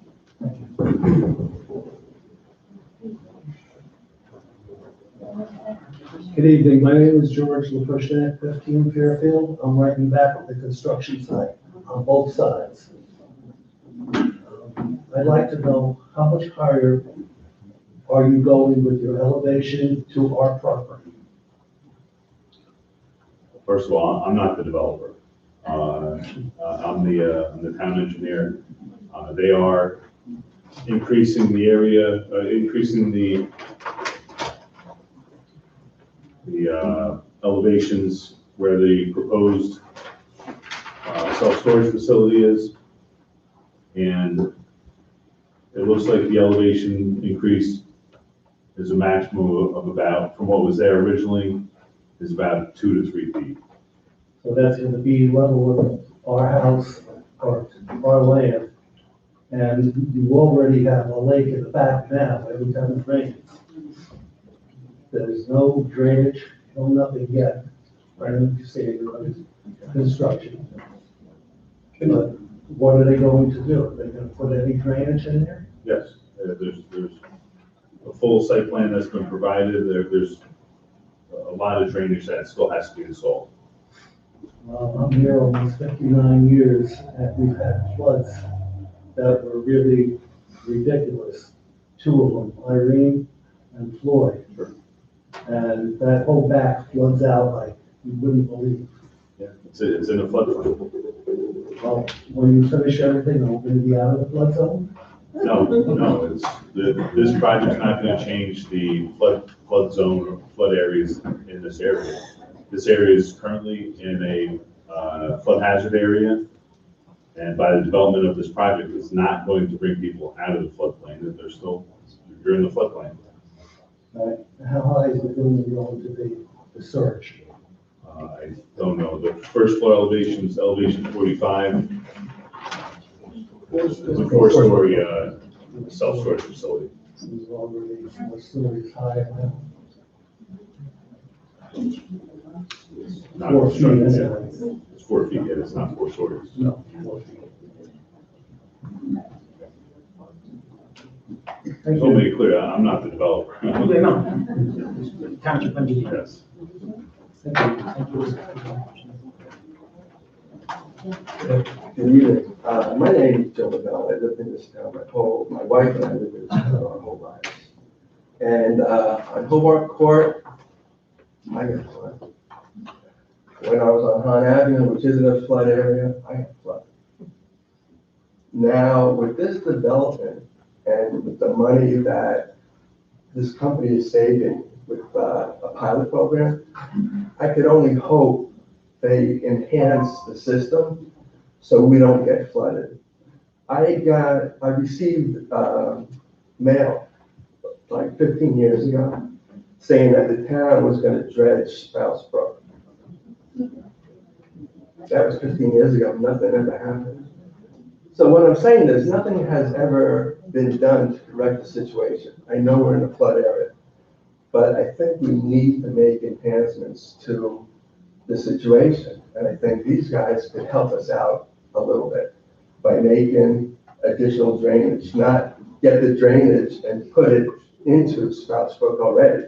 We need to create extra sewage or whatnot. And perhaps this could be a situation, and I'm not just talking about me, I'm talking about a good portion of Rosa Park which got flooded. We need to do something and not just build. We need to make it better in here. If I may, I think, with respect to the CubeSmart, with respect to the self-storage facility, it's going to be, they're reducing the runoff from the site. I think those. I was or I heard you saying in the back, it's gotta be the same. No, it can't be worse than it is now. Right, but can it be that? Well, I can't make it I think those are good questions, and I think those should come up at the planning board level when the applicant submits their application. Those are very good questions that should be brought up then, and those should be looked at. If they can make it better, I think they should. I can tell you right now with what's going on with the self-storage facility, it's gonna make the situation better. Is it gonna take anybody out of the floodplain? No. If you're in the floodplain, you're gonna continue to be in the floodplain, but I think those are good questions that should come up at the planning board level. You know what, it's getting so bad, and I realize we're in floodplain and perhaps we can't get out of it, okay? But when it rains, and let's just say if it rains more than 6 inches, that water comes over my retaining wall and goes to the center of my property. And one time it went to my garage door in the back, my door over the deck. So if you guys could do something when you're building this, it would be appreciated for everybody in Mitchell Park. Mr. Barry, you can work on that when you come before the planning board. Absolutely, and Mr. Kelly's office will be reviewing the project the entire time. The planner for the board, I'll be reviewing it. Board, members of the public are very much encouraged to come out during those board meetings, voice these concerns, make sure that the developer understands your position and everything that you have to deal with, and make sure that the board understands it as well. That's a separate public process that moves along. I understand that, but from just listening to everybody here, it's like, everybody wants to start building right away and not really evaluating what is going on.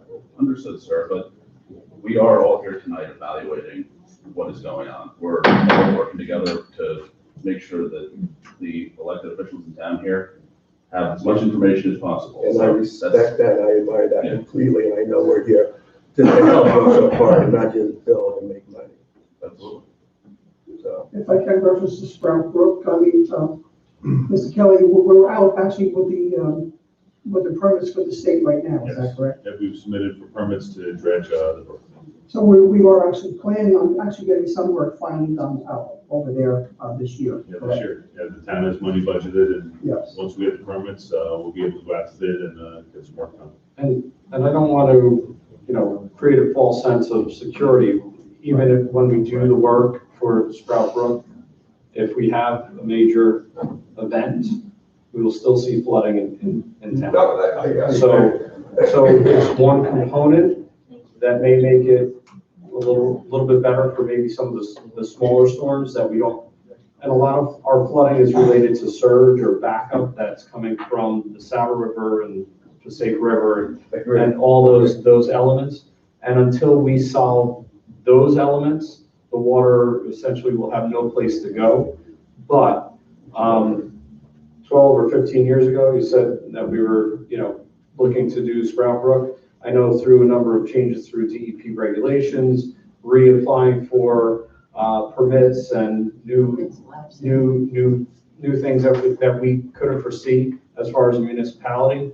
We're very close. We're probably the closest we've ever been to actually getting Sprout Brook taken care of through the state level of review. So we're almost there.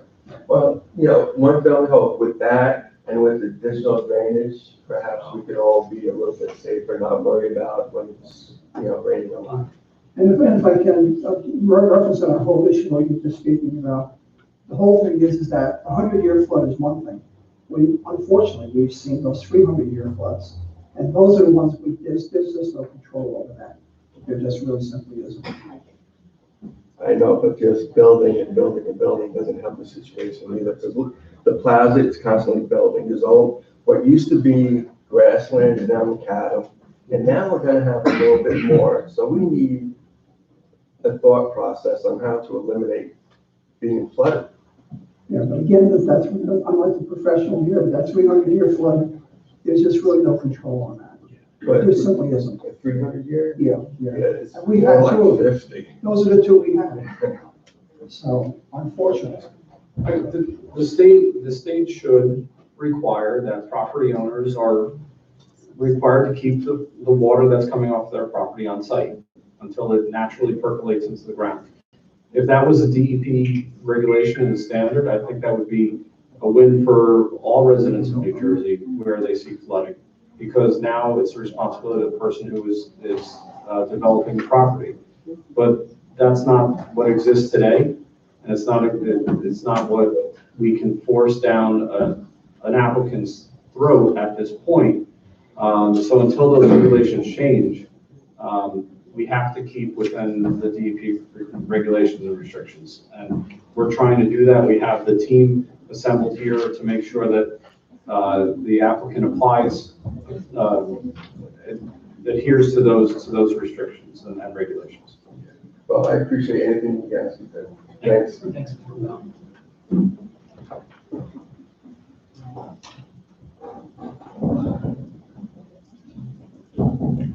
Any further questions? Motion to close?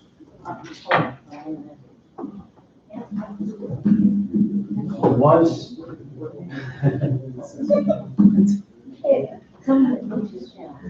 Diane from House of 41st. I just thought of this when I forgot to go over here, ask about the cars. Previously, when there were floods, the police cars used to go across the street because this parking lot still floods. So now we have two concerns. There's 140 units or whatever? Double. 160. Okay, so that's 320 cars. Most places, you have at least 2 cars per resident. So you have 320 cars that have to go somewhere, plus the police cars, et cetera, that used to go across the street that won't. Are we just gonna say, oh, they have to go somewhere? Like, there's not gonna be anything considered about that? I mean, they're on a lower level because that's the part that floods. So when and if that floods, where are those 320 cars plus police cars plus whatever going?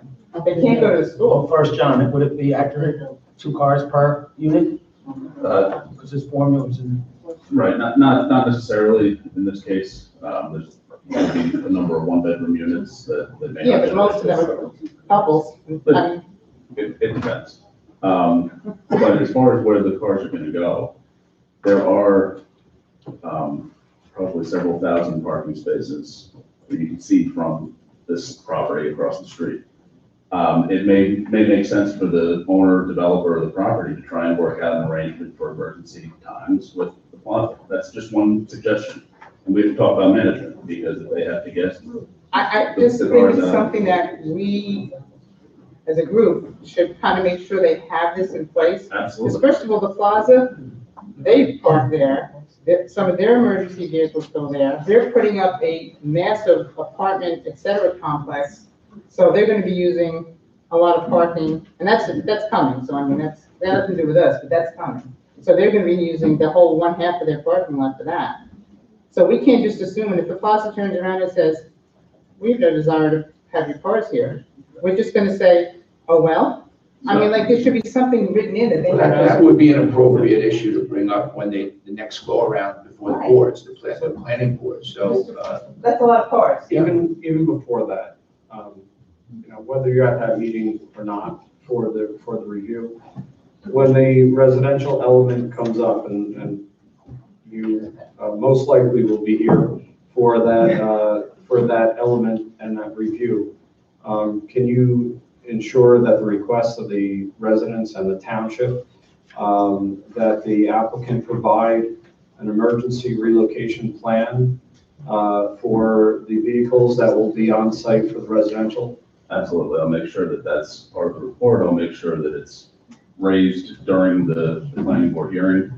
I've seen Ms. Mayanecki writing next to me. I would assume that she'll also address that in her report. And I would encourage that, as the board does sometimes, they reach out to the police and fire officials in town, that those folks also chime in about their concerns with all of the operational things, because that's what it comes down to. It's about finding an operation system that works and making sure that everybody understands it, that it's part of the record and part of the agreement with the property owner across the street. And I guess my other question, I don't know if it goes to Mr. Benetti or if it goes to, I know he was facing some of these things on when the apartments were filled, et cetera. What happens if the stores are not leased or whatever, and some of the apartments, I'm not talking affordable housing, I'm talking the rest of them. I mean, we look around us, Rochelle Park around us, there's a lot of empty places. Yeah, the retail is going to be a problem. It's approximately 8,000 square feet, and that is a problem. In our analysis, we discounted greatly the signal for the retail. And it is a loss leader unless there's a lease in hand that the developer has. With respect to the apartments, all the studies coming out are showing a velocity, believe it or not, of even greater strength in the inner suburban areas of New Jersey, partly because the cost of construction and the rents in Hoboken, Edgewater, Jersey City, and Edgewater, Bergen County are so high. We've used a very modest, we think, pro forma, and we believe that you're going to absorb these apartments at a slow pace, but a moderate pace, somewhere in the neighborhood of probably 6 to 8 units a month on average, but the first 6 months, you'll probably absorb 50 to 80 units. The reason for that, the reason for the lower number of school-age children, and I want to sort of point at this, is that the unit mix is predominantly one bedrooms. And there's about 2/3 one bedroom and 1/3 two bedrooms. So they have a high number of one bedrooms, which cuts down on the school-age children and also increases the potential for rent and rentability. So I guess my question is, what happens? How does the retail piece, if it's not? And the if it remains apartments, if they're vacant? And what else? The apartments, because I mean, you. Well, I think he just went through the Well, scenario. he's saying a few every month, but at 160 apartments, that's several years. So what happens to the money that we should be getting and not getting? We took into account a velocity of 2 years. I think I said that pretty clearly, 2 years. The retail, that could take 3 to 4 years to build out. That exact number in terms of retail exactly, is approximately $22,800 in pilot money to the town. We discounted that so heavily, 100% right, that that's going to be a problem. In terms of the residential rents, those rents will yield a pilot of $430,000 plus. That amount of money will be generated, keeping in mind that 24 to 116 are affordable, and keeping in mind that these are predominantly one bedroom. One bedrooms rent much faster than 2 and 3 bedroom units. So we should be fine in this market. Again, the market, everyone knows that 2020, 21, and 22 will be there. Everyone knows. Service barrier is holding all things constant. What happens after 2022? We'll have to, wait to see how the presidential election goes and some of these other things like interest rates. But the formula is dependent on those apartments being rented though, right? Actually not, no, because what we did is we put the minimum annual service charge in, and then we have 150% of minimum annual service charge, which is the pre-tax appeal taxes paid on the property. So they'll pay even if the apartments are not rented? That's correct. Because we have other places in town that are not in floodplains that are building apartments too, that are gonna be in competition with this flood. Yeah, the competition statewide has been really interesting because two and a half years ago, many experts, CBRE, Cushman & Wakefield, and others that we feed into their analysis and they feed into us, we're partners. We thought that the market was going to slow down and a pedal was being pushed on the brakes of the market at that time.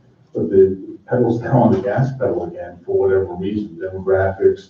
Rents have stabilized, they're not going up crazily. And also it's much more difficult for these projects to be financed, A, because of affordable housing, and B, because of the barriers to get into the ground, such as floodplain issues, general conditions, interest rates, and the like. It's really been quite difficult.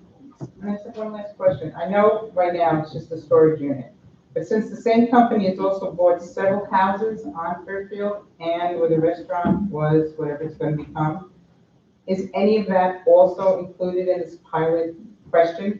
No. Okay, is it possible that when they decide to start building that way, that they can do the same thing again and say, okay, you gave me a pilot program here, now I want it in my other property? Pilots are not precedential in New Jersey. It's a case-by-case basis, and it's an urban renewal entity has to be established. And financial agreement, as we proffer to the governing body, would have to be applied for, reviewed, and vetted, and gone through public vetting like we've been doing here. So it's a process that they would have to start anew, and it's not precedential. There's not time together. Yeah, No, I asked yeah. Mr. Rotolo that, as soon as this came before me, I asked him if this was approved, does it set precedent? No. He said, absolutely And not. look at Jersey City. Jersey City has no more pilots. Jersey City's gonna have a district though, so there's other things. that- Right, fair enough. No, fair enough. There's a lot going on, but just as an example, the next developer in does not even get consideration of a pilot without going through a full process. Now, the places that you've been involved in, they may be mostly places like Jersey City and Hoboken and other places like that, or are they more suburban like us? We've gone from rural to suburban to cities to New York City to New York State. all over. Well, New York's a whole nother world anyway. It is. It's actually, someday, if you ever want to take a look at tax abatements, take a look at New York City tax abatements. It's really a fascinating area. But in any event, But I guess what I'm asking is, what other towns similar to Roseville Park is this kind of thing been going on? this type of thing, Somerset, Raritan, Greenbrook. They're all much bigger than that. Oh, no, Greenbrook's small. Greenbrook's 10,000 people. Raritan is. They're small too, 15, yeah, that's why I picked up on Verona.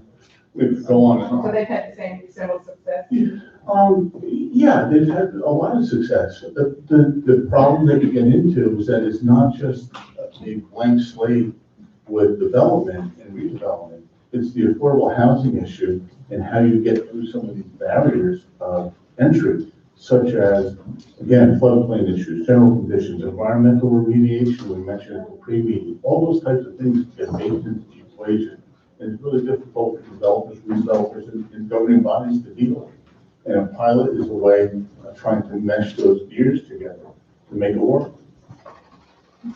Thank you. Chris Muller, Forest Place. First, I'd like to clarify, I think Mr. Kelly was talking about dredging the brook. We're not dredging, right? We're cleaning, right? We're cleaning, we're removing some shoals which are built up of deposits in the brook. It's not gonna be a full dredge, it's not gonna be lowering it 2 feet or anything like that. We're just taking out some areas where Right. material is built up. Yeah. So, yeah, you're not dredging. Okay, the second thing I have is about the storage unit place. And they had, just approval for the storage unit, nowhere else. Yet, and there was a limit of disturbance. Yet they went beyond the limit of disturbance and dug up that whole parking lot. So my question is, I think it's questionable to say that, they can't do whatever they want. And second of all, when you said, well, we're gonna monitor the work, well, no one even noticed they were doing that, and it was right outside the street, so, I mean, were they ever held accountable for digging up that parking lot? There was a limit of disturbance on all the site plans, and the DEP came, I mean, nobody, you know. Well, the site plan does show that they're lowering areas, they're removing the building out in the front, they're lowering that area over there, they are gonna. But when they got the disturb- site, when they got the approval just for the storage unit, and you said it tonight, they only have approval for the storage. That's correct. So, should They are- they have been roaming all over Yes, that? they are permitted, that's all, as part of their site plan. It includes the disturbance of all the areas that are disturbed today. So we gave approval for that at the planning board. As part of their site plan, yes. Okay. And then my third thing, and this could be repetitious, with this pilot program, you said we would get $255,000 no matter what. And, I have here, so $430,000 a year for the residential Yes, ma'am. and $183 for the storage unit. Yes. Now, when does that kick in? Does that kick in right away, or does it kick in? Well, the minimum annual service charge would kick in after the agreement is executed. That's why we're recommending that the pilot ordinance at least be introduced. Many of these questions that you have tonight, they're excellent questions. Many of the questions you had last month were excellent questions. The mayor obviously has asked many questions, and so the committee members. We think we've cleared those hurdles, and we'd like to suggest that this be implemented so we can go back and implement the minimum annual service charge this year, provide more revenues to the town immediately. And then we believe that you're going to have about a 2 to 3 year ramp-up period where you're going to see the storage unit come on. They're going to pay their $183,000 at stabilization, and then the residential units will come on over the next 2 to 3 years as well. And they'll exceed the $254,000, then they'll exceed the $326,000, and then the town will start to get the revenues probably in the neighborhood of the end of 2023 or early 2024. As soon as this ordinance is adopted, the financial agreement vetted and signed, the quicker we can go back to the minimum annual service charge and start to recover, and the sooner we can get the project under control and built. Now, that's not saying that the engineering issues and the redevelopment plan issues and the planning issues aren't important. That's outside of our purview. But assuming that that's all taken care of, really, there's no reason to hold up the pilot at this point, given the affordable housing protocols, given the construction cycle that we're in, and given the fact that the minimum annual service charge can be implemented. Well, I get the minimal service charge, but let's just say the $430,000. Yes, ma'am. That, like, I'm still confused. Does it kick in when the thing is finished, or when it's full? When they receive a certificate of occupancy, Right. if all 160 units were leased like that overnight, they pay the $430,000 on an annual basis. If it takes a year and they have an absorption of 50% in the first year, then they pay $215,000 in the first year, and then the next year they'll pay the additional $215,000. My guess, and I'm saying the word guess because it's a good estimate, but still a guess, is that you'll take 2 years to lease that facility up once the CO is issued. It's a good guess. 24 months, 160 units. 24 of those units are affordable, and the predominant unit mix is 1 bedroom. They rent faster. So I think you're going to be there in 2 years after you get the CO. CO should be issued hopefully within a year and a half from now. 2, 3, 4 years from now, you're gonna get the storage unit money and you're gonna get the residential money. And that's approximately $610,000.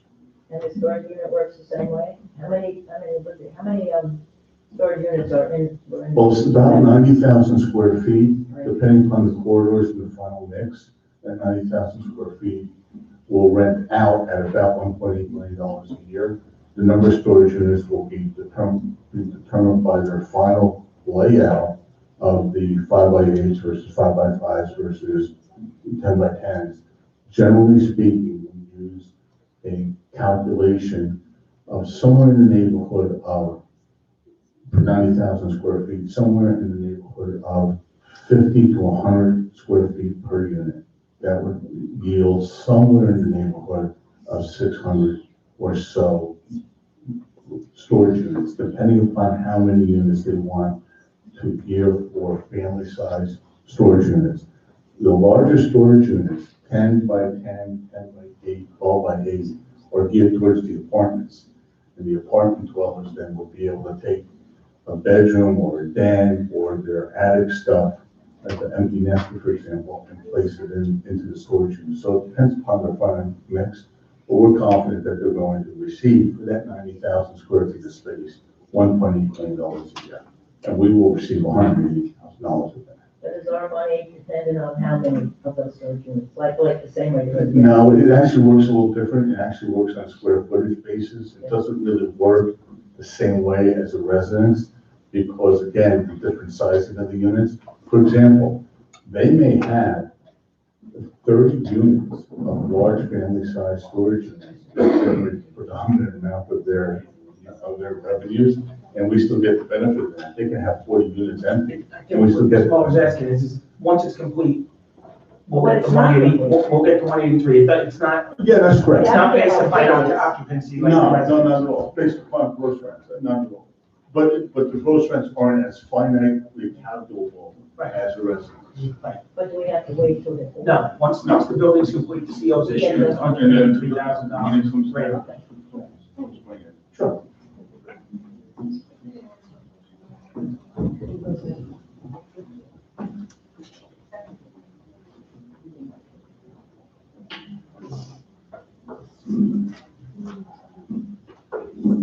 It's an alley with Boulder Street, flood zone.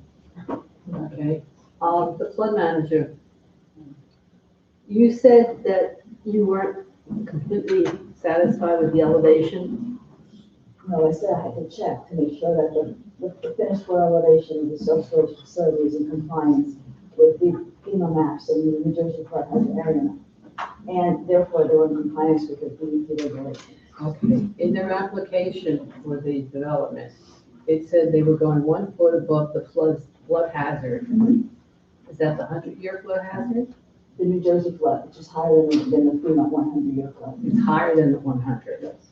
And they're going 1 foot above that. But you are checking on that? They have the Department of Environmental Protection flood hazard area permit. They also give them a flood hazard area verification, which basically verifies the flood elevation. So they agree on that elevation. No, okay. Secondly, you said that the parcel is broken into 4 pieces, correct? Storage, residential, and front, whatever you're gonna go there. Is the gas station absolutely out of the situation? It's the benefit. Thank God. Yes, it is. Yes, ma'am. And the last piece is over by Sprouts Brook, right? Mike said that everything is going to, all the storm drain water is going towards Sprouts Brook. Correct, Mike? For the self-storage building and what's been approved so far, yes. Okay. The net runoff, the net fill is designated for that area, the westerly area. Okay. On the plans anyway that I looked at. So that's a question for the engineer. The question is there fill going to be placed at the brook side of that parcel? Nothing's to go, the area where the fence is the limit where the floodway is, and nothing's to go beyond that fence, which is the floodway. So you have 2 situations. You have the floodway, which is the portion of the brook during a storm event that has a velocity to it. And that can cause serious damage to anything that's in that area, or can wash things away, things like that. Beyond that fence is what they call the floodplain. So that's just gonna be where the water impounds. You know, it can cause damage, but it's not gonna have a velocity to it where it's gonna really, cause any damage with respect to washing things away, things like that. But it'll impound in that area. So that's what's going on over there. But there's no additional storage or placement of materials in that location. That's correct. Nothing's to go beyond that fence, nothing at all. Right. But to accommodate for the 240 parking places required, the residential, and the 7 that were included in the storage area, if you have to take that, say the 4th parcel there, that you're not supposed to touch, and they have to pave it, that's going to create more runoff. It's already paved. So is that not allowed to repave that for parking? Well, that area is already paved. It's already the old parking lot. And with respect to parking for residential, I have to wait and see what they come through at the planning board level for the residential development. Okay. So as these parcels develop, each one has to have its separate drainage and everything else to go out that to the brook? I think it'd be viewed together. It would be viewed all together. So right now you have the storage facility, which has been approved and under construction.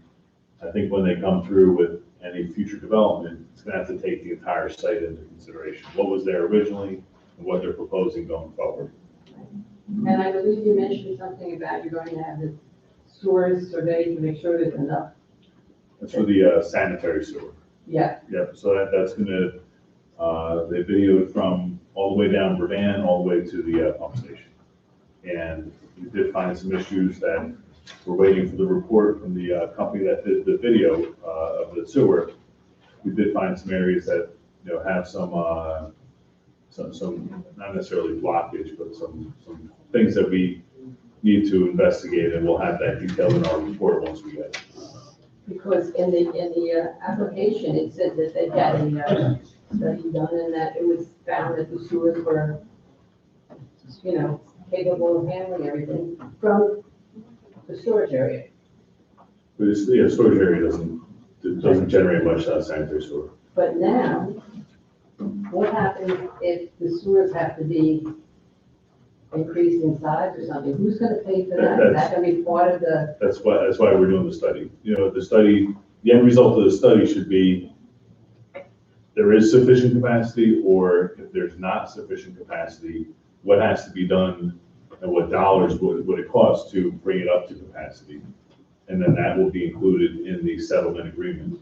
And that's where the town will negotiate with the proposed developer to make sure that we're not on the hook for any upgrades that are required. And that's why we videoed all the way down to the pump station, make sure that there's no issues, or to calculate the cost of any issues from here all the way to the pump station.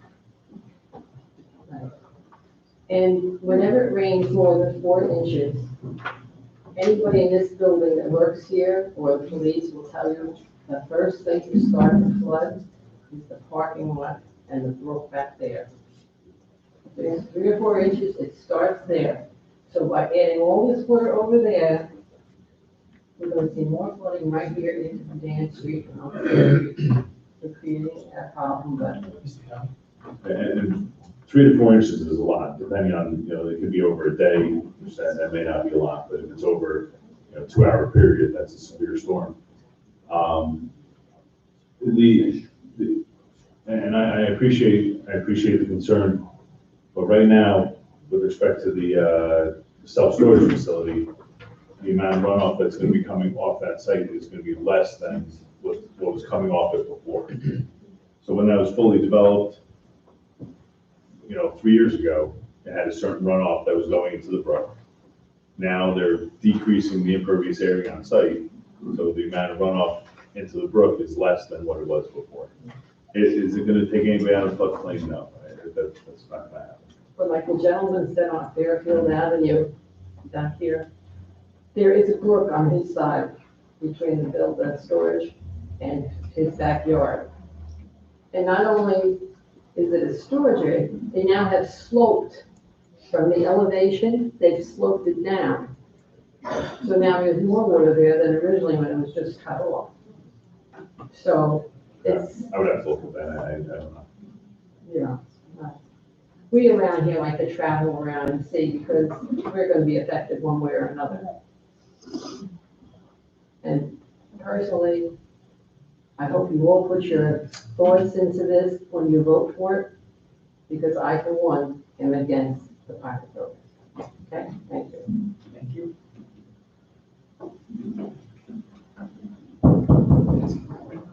Anyone else? Make a motion, have a motion, please. We have more. So it's coming.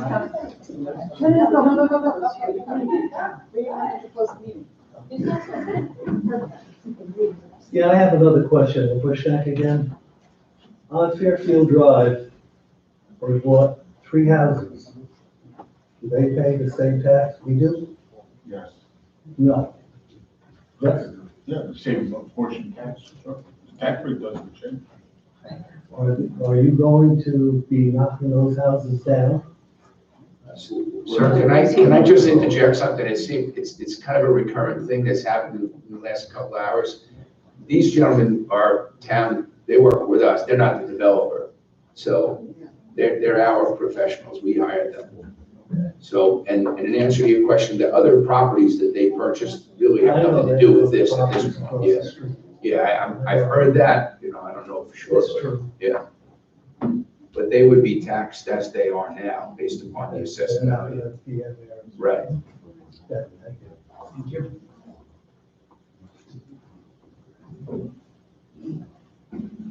Good news, Nancy D. Grove Avenue. Mr. Bernanke, I have a couple of questions, if you don't mind. One, who do you work for? Who's paying you? The town of Rochelle Park or the developer or what? Town of Rochelle Park through the escrow. Okay. And the other thing was about the affordable units in this future apartment thing. There's going to be 24 affordable units out of the 160. 5 of those are going to be 3 bedrooms.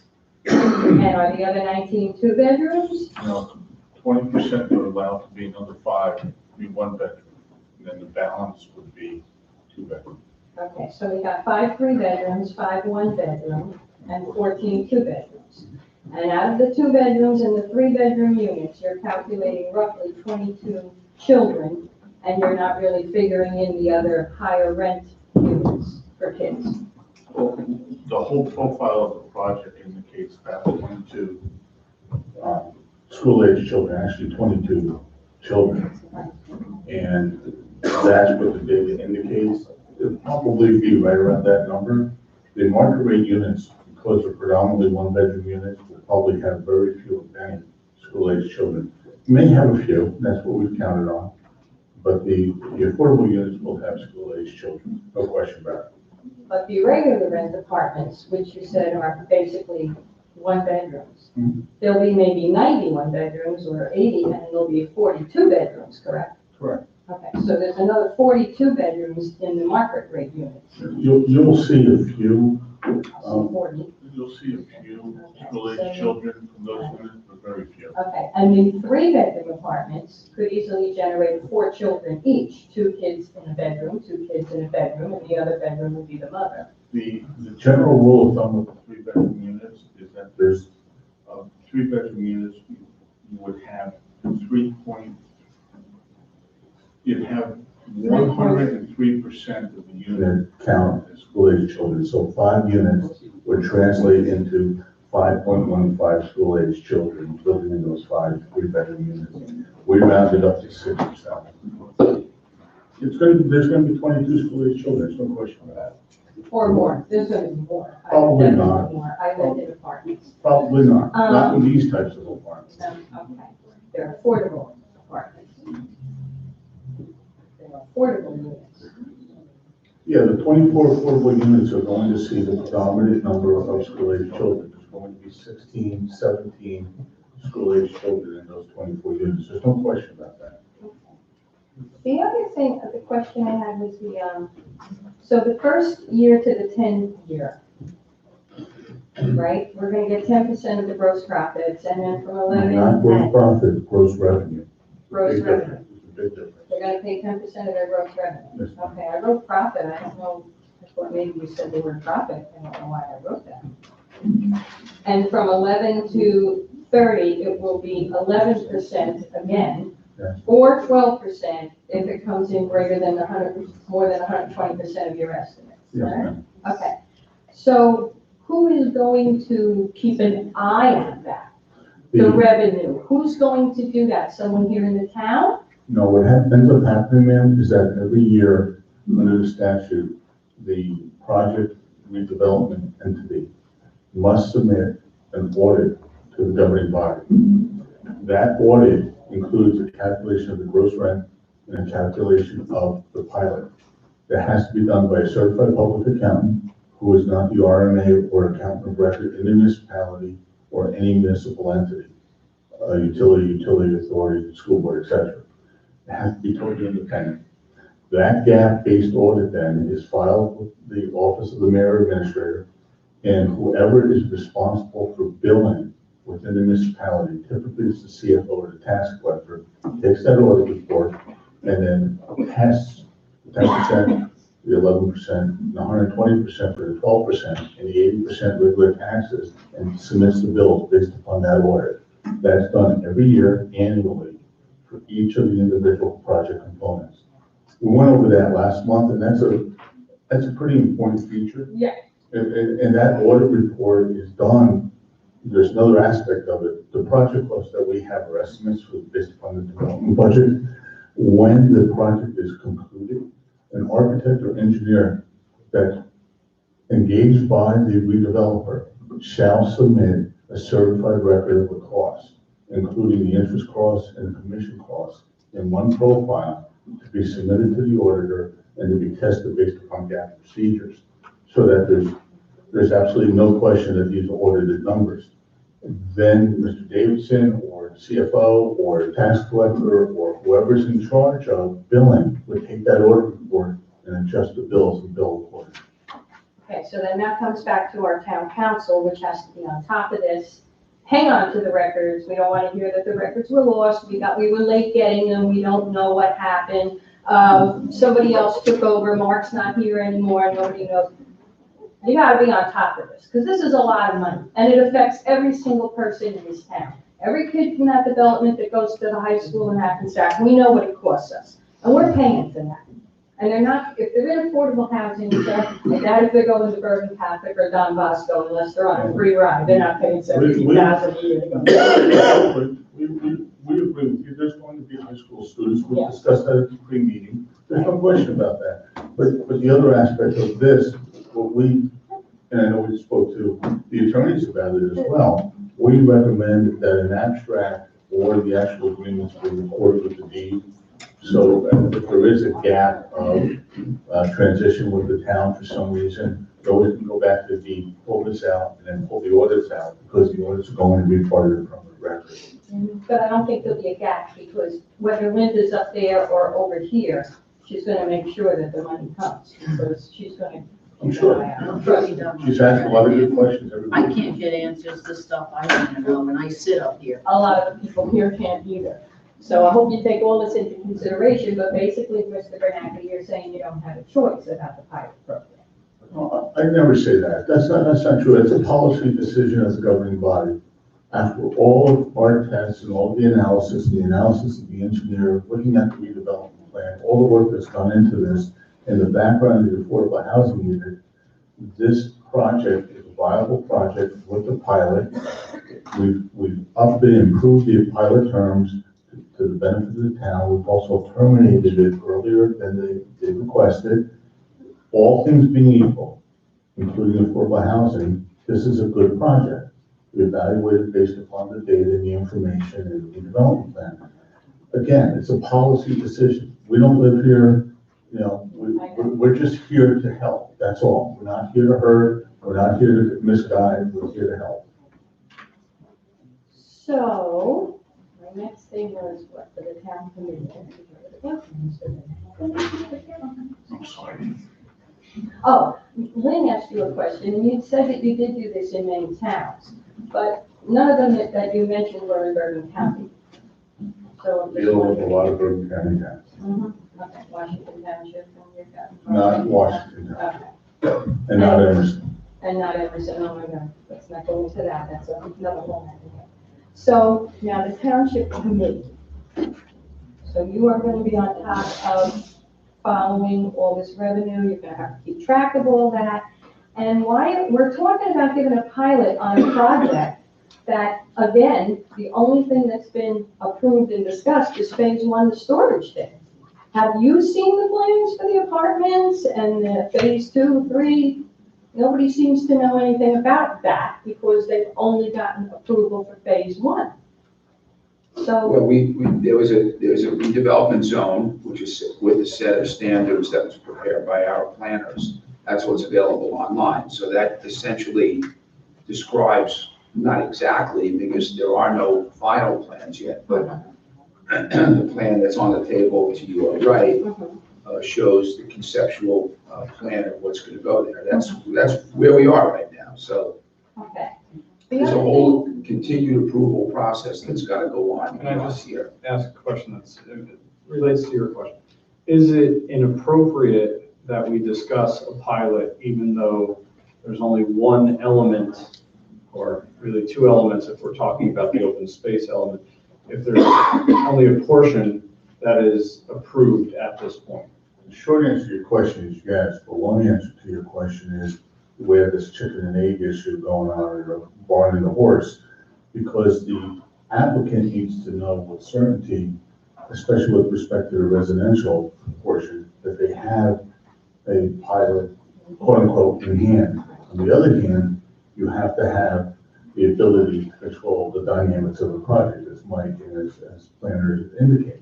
So it's a bit of a back and forth. The key in the acid test in my mind is if you have a redevelopment plan, and they have an as-of-right application, and you have a compliance plan hearing or something else set up for fair share housing and moving that process forward, you have the absolute appropriate time right now to move this forward. In addition, we put the kicker in to bring back the minimum annual service charge to have an immediate benefit to the township. And we think that's important as well. So it is appropriate. Again, if this fails at site plan or there's something else going on, then the pilot doesn't move forward. And we do have the prophylactics in place to protect the town. And if there's a substantial change to any element of this project, what happens then? The way that the financial agreement is written, it's not based upon our fiscal plan, it's based upon the 10%, the 11%, the 12%, that stays intact. We then go back in and amend our fiscal plan to have an increased number of units, or reduced number of units, the retail component increase or decrease. We just change the fiscal plan so that the 120% target is then revised. Is there anything that would halt the pilot?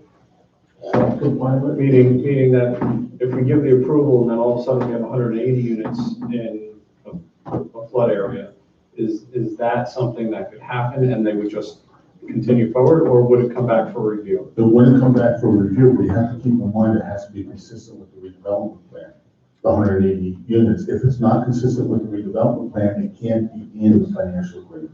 It has to be consistent with your, in other words, the governing body's redevelopment plan. 180 units wouldn't be. And if it wouldn't be, like the gas station wasn't, it's out. Now, that's not to say that there can't be variance or deviation relief. There can be, but there can't be use relief. The variance use relief has to come back here in our opinion. Thank you, Mr. Bernacki. Now I have a question for the committee. Is there an ordinance in this town, because I know from years past that there are many places that have this, that there's an occupancy set on apartments? So do you have anything like that in place? In other words, if I got a 3-bedroom apartment, I could have 6 or 7 people living there. But do you have an ordinance that prevents that? 2 in this bedroom, 2 kids here, husband, wife, baby in the bedroom with parents, I mean, not all the time. It's in good order. But I have to check that. Give me a second. And who's gonna oversee that? Our building inspector is gonna keep an eye on things? That'd be done with a certificate of occupancy, requirement, where it lists, how many occupants are in the building. But people move in and out, Yeah, well, the township requires upon any, sale, lease, rental of any property that they obtain a certificate of occupancy. Oh, every time somebody moves out of an apartment, you have to get a certificate of occupancy, even though it's not in a 2-family house or something? Single family house. Yeah, we have that ordinance, yeah. Okay, thank you, guys. Thank you.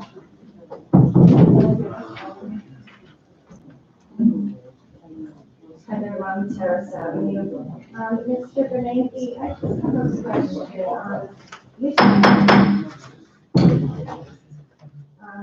You seem like you want to push this through, and it's a good idea to have the ordinance passed. I'm just wondering, I forgot what I was going to say. For the fair negotiations, you're supposed to go and negotiate in good faith. Has this been done already with the developer? Yeah, there has been a lot of discussion with the developer on the terms of the proposed pilot and the financial agreement. And who is actually doing those negotiations? Our economic expert, redevelopment council, It's a team effort, man. everyone has different, there's a lot of moving parts here, a lot of different aspects of it, including engineering, planning, flood management, and so forth. So, but primarily through our experts in our redevelopment council. Okay, so. Man, we're not trying to push this through. What's ended up happening is that the governing body is in the untenable position of dealing with a few different moving parts. I don't mean to sound like beating a dead horse or a broken record here, but you have this affordable housing protocol, you have the issue of timing with the developer, you have a redevelopment plan, and this will cement the certainty of the project from a financial perspective, not from a floodplain perspective, not from a land use perspective, not from an engineering perspective, certainly. Those things will have to be vetted out. But there could be structure and substance to the financial elements, the ordinance that we vetted, the plan that we put in place, and the financial agreement, which everyone has seen, is, we believe, to be a good outcome, given all of those moving parts. If this was a blank slate, and we didn't have those components, I would come up with a different result. Okay, so you already went to the developer, are they in agreement with the numbers that you gave us tonight? Yes, but it's not as simple as that, because I don't want to say they have no choice, but our numbers are accurate, and based upon that accuracy and our certainty and our confidence levels, they have no choice. I've seen other pilots, what can we ask for 15%? In the end, when all is said and done, why are Because you settling on 11%? Because we're not settling on 11%, it's actually 12%. 12%. And we also trimmed back the term. The reason, and we also increased the minimum annual service charge. The reason for that is that the profit on especially the affordable units in the retail caused the entire project to be under 4%. The developer can take their money and put it into an annuity and get 5.1% today. Now, again, we can't do that at home because we don't have that kind of leverage, right? But they can do that. Therefore, that's one of the asset tests. You have to have levered returns greater than 6, 7, 8%, unlevered returns, which means without debt service, greater than 13, 14%. The statute has a marker, a true 12%. We're at 3%. If we went to 15% of annual gross revenues, you would end up having a negative situation. I put one of those out on the board. I went through that example in January, where you have a pilot versus taxes, and guess what? With taxes or with a greater pilot, you would have a deficit position. So that's what would end up happening with this, in our opinion. But if the rents do increase, we have that extra protection actually up to 12%. Plus we rolled the term back, plus we added the 80%. Thank you. Thank you. Walter Hamel, 53 Central Ave. We're talking about this pilot program based on the self-storage, correct? Or all development? All three. All three development, but the information that we're being given is being based on one entity of that parcel. No, he laid out. all No, three. because if you look at it, they're telling the answers that are being given. Either we give the pilot program to the developer, and this is what we get. And if we don't give him the pilot program, then tomorrow he can turn around and apply for housing of 600 units. So either way, the developer is going to win. I never really said the 600 units, I don't know how many units, but if this pilot program doesn't go through and the developer should have an issue with that, they could reapply. And since they're an intervener or potential intervener, and there's builders remedies, the affordable housing protocols could change. Right now, we have 15% of the number of units as affordable. To do that, they've packaged a redevelopment project in a redevelopment plan area. It's 3 different components.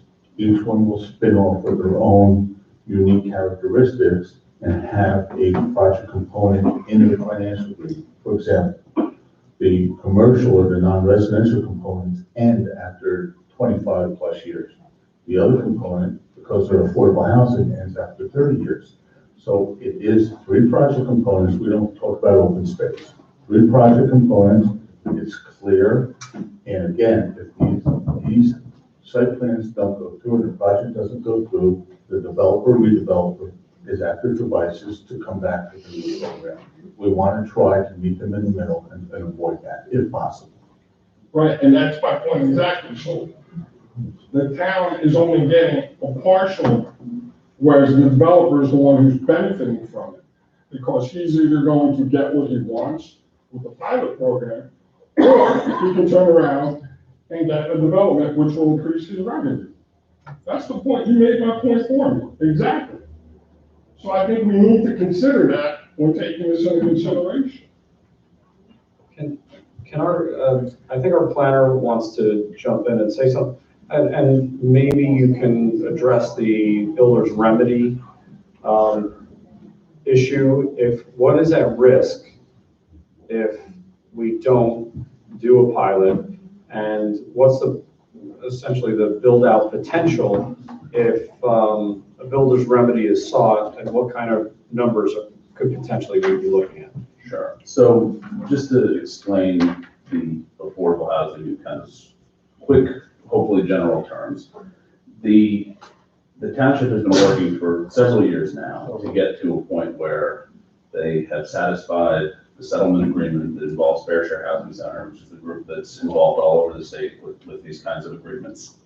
And more recently, the Gulf Realty is a party to that with regard to this property that we're talking about tonight at 120 West Passaic. So back in October, we had a compliance hearing in Bergen County at the Superior Court, where the judge essentially signed off on everything that the town has done, which includes this project as part of that overall package. We're in the process of a few last minute cleanups before everything is sealed delivered, just which is standard. It's conditions of compliance.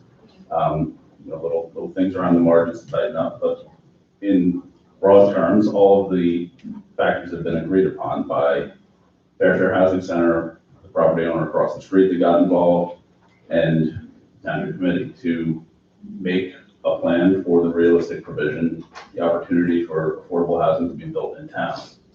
So part of the agreement was that we would have these conversations in good faith about coming to some terms on a pilot, and that's why we're here tonight. That's why we're talking about it and analyzing it. In many ways, the town's benefit to see affordable housing built, because if it's not built here, it could be built somewhere else. And this was looked at, this was planned for, this was a big piece of property that is better suited in some ways, maybe not in others, to accommodate housing, but it's really one of the only realistic development potential sites in town. So that's why we're looking at it. It's this balancing act that we have to achieve with the affordable housing, which is a state mandate based on years and years of court cases. And if anybody's following what's been happening in Englewood Cliffs, that's an example of what happens when you decide not to go through this process and not to come up with a plan that includes reasonable development potential and realistic sites. If you just say we're not going to do it, eventually the court says, yes, you are. So, it's a back and forth, and that's why we're trying to make sure that we fully vet things and get to a middle ground with it. Hi, I have another question, but you're off the hook, Mr. Murphy, with this. What is our affordable housing requirement, please? I don't have the numbers off the top of my head, to be honest with you. Maybe Mr. Becky has, or maybe John has it. I do not recall the total obligation, but that's, in most municipalities, whatever the number is, it's not an attainable number. It's not a realistic number. We do our best. I'm aware of that. Yeah, so I was just you wondering may know the what number. our fictitious Right, exactly. rainbow number is. And that's what the last 5 years of litigation was about, how to establish that number. There are different experts from different sides proposed numbers, and there was a final number reached for Rochelle Park as well as all other towns. But we don't know what that is. Well, we know, I have it, I just don't remember it. I mean, it is a small town. It's made up of It's a small town single with family a big homes. big Single obligation. family, that's what this town is. And it's now being turned into apartments. So there's gotta be some kind of a number. Might be able to give you some more information. John, do you have the exact number? Yeah, let me just pull up I have the PDF of the. I think the link was on the front of the town webpage. Just give me 1 second.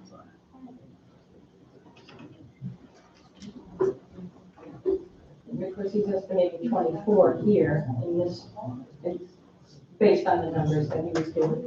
Yeah, whatever the number is, it's not a number that we could possibly Four attain, at so. the other location, right?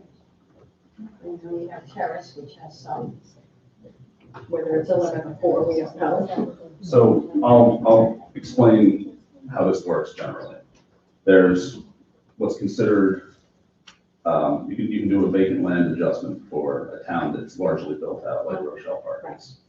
And you look at all of the developable land in town, or lack of developable land, and you come up with a number that's the realistic development potential. So in the case of Rochelle Park, that's the property across the street and the Northern Park project. So those together, which is built already, so that counts toward that, but it already exists. So together, it's 43 credits. Now, you can get bonuses for rental units. So across the street, there's 24 physical apartments. Yeah. They count as 32 And credits we for have 4 over purposes there, which is 36, and then we have some on Terrace. of. Correct. So we're almost at our 40. Right, so that's the realistic development potential that's based on that vacant land adjustment exercise. Then you have left over what's called unmet need. So we have a big number, we whittle it down because we don't have land to build on, and we have a realistic development potential that we actually have planned for how to build, which is project across the street primarily at this point. The unmet need is then kind of spread out into some overlay zones elsewhere in town that are almost entirely existing developed sites that someday may be redeveloped. And if they are redeveloped, then they may include affordable units. But those are much more up in the air. There's no concrete plans the way that we're talking about a concrete plan for across the street. We know where that is, but that's okay. Okay, thank you, John. I have a motion to close. One more.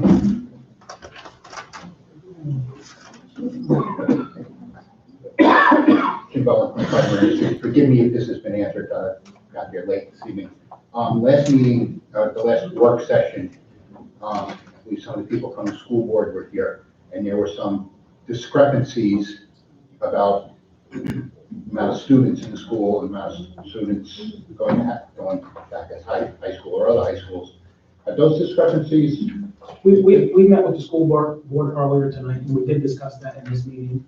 And our township attorney, along with our economist and the school board attorney, were here as well as superintendent and a couple of school board members. And they agreed on a working agreement as we go forward to make sure that all the needs are going to be met. Okay.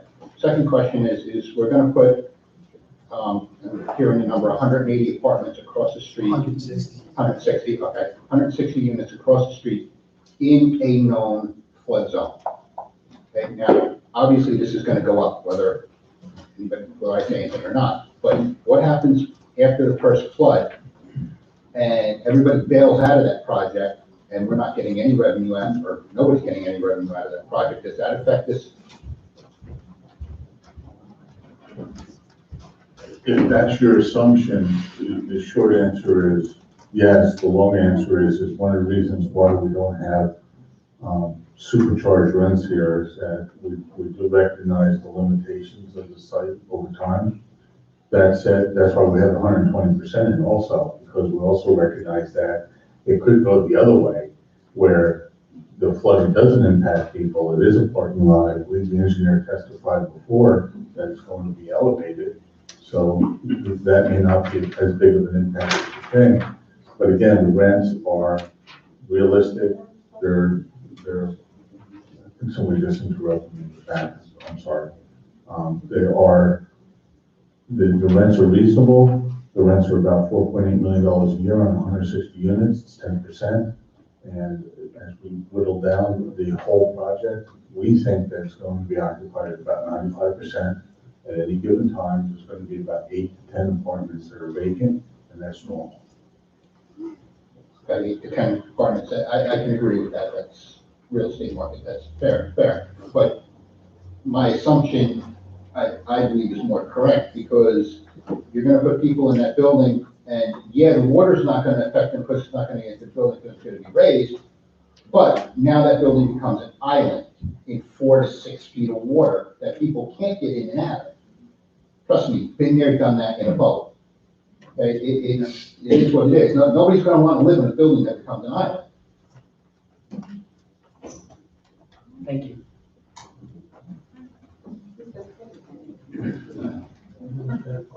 I'll make a motion to close. Second? Second? Oh, second. All in favor, say aye. Aye. Any opposed? Any abstentions? All right, our professionals, we thank you so much for coming in. Thank you. Thank you very much. Next topic for discussion is William Street parking. I plan on giving an update. Scott Hall, a school board member, met with the chief of police, and they have worked out something, but we're waiting, and spoke with their school board attorney tonight, Mr. Ricola. I'm gonna work on getting, the legal document signed, and then we'll talk about that at the next meeting. No. Yeah, we should have, because the ordinance was already drafted, so it was held up because of those discussions. I think we should be able to introduce that to weeks. I think so, yeah. And by the way, I'm sorry, Mayor, to interrupt you, but the pilot, the ordinances relative to the adoption of the pilot. Let's wait until the it clears.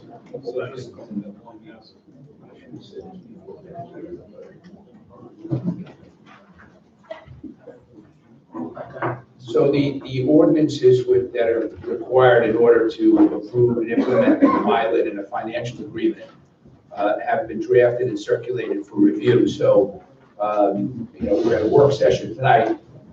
My hope is that if everyone's clear on it, that we could move that forward at the next meeting in 2 weeks. So, just so you know what the procedure is, you have the documents. They are ready to be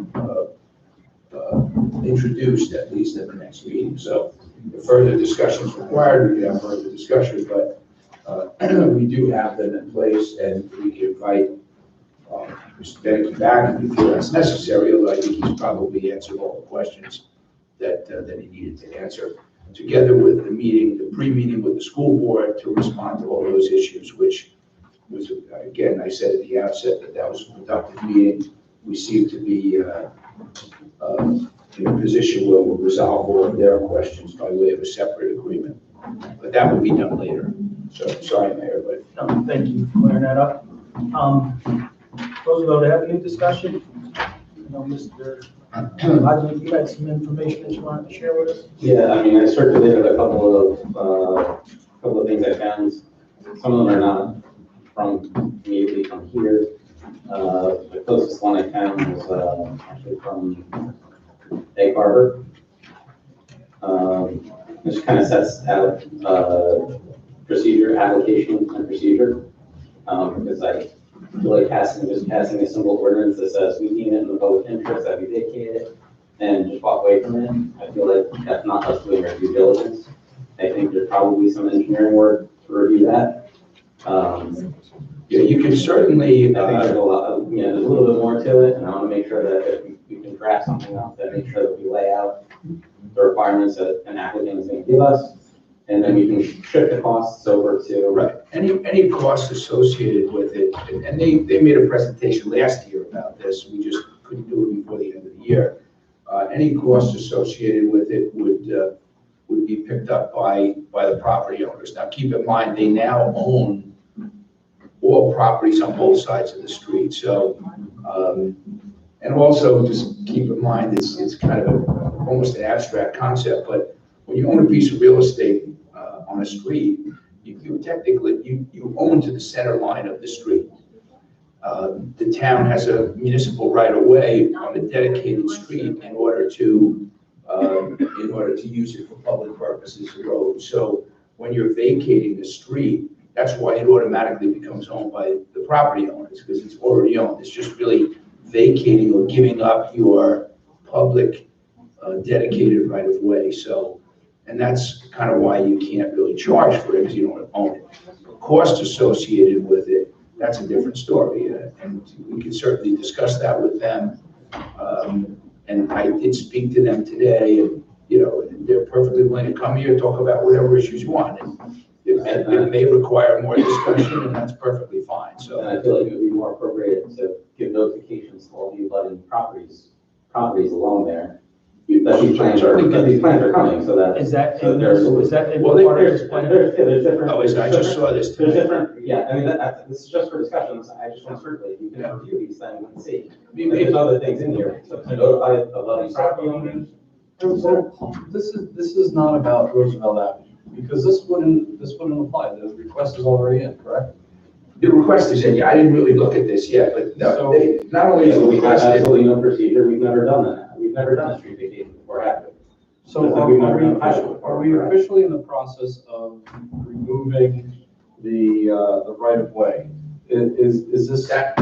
Because anything that we discuss to add on to additional restrictions, requirements, process, all that stuff, does that take effect on this issue? well, I don't know what, I just saw this when I walked in here tonight, so I don't know what it says. There's no application because there's no procedure. Well, I don't understand how we can't get compensated for it in some form. The town of Deal sold a piece. Linda, we're gonna try, I know, I acres. spoke to Mr. Paul, Yeah. we wanna try to set up a meeting where we can bring them in and talk about how we may be able to work with them for them to help us in some areas. Something in infrastructure, some form of There compensation. may be things like that, but you can't, if there are upgrades Then how can required this as part town of their sell it? development, the town can't sell it, can't sell it. Then how did Deal do it for $1 million? It had to be either a Articles non-dedicated, right here, it everybody. either had to be a non-dedicated street, that was, or it could have been property actually owned by the municipality, that's a different thing. I don't know what happened there, but it's, I don't know, if you want to talk about a procedure and adopt an ordinance, I mean, you can certainly do that. We don't have a procedure. I'm not familiar with any town that does. Obviously, this town does, but, they now own both sides of the street, so. I get it, but I just don't understand how this town could sell 0.15 acre, granted, it's oceanfront property, for $1 million. Well, And the only one suing them was surfers because they couldn't access the beach, even though the town has like 11 other ways to get down to the beach. And they sold it to a developer. yeah, okay, sure. I just, That's a. I what think Mark we brought always in get is the a- short end of the stick in this town. What Mark brought in is a procedure, which is perfectly fine. I mean, if you would adopt adopt a procedure. Would you look through the procedure, Yes. see what you can do from it, and Sure. what you think may be able to protect us, Sure. help us, get through this piece? Absolutely. And then would you set up a meeting? You know, have it come to the 2-hour meeting or just set up, I guess, We'll set so. up a second. Okay, So we'll do just reach out to me and we'll it. figure I it will out. do that. Thank you. Thanks, Mark. The volunteer application procedure, I just wanted to.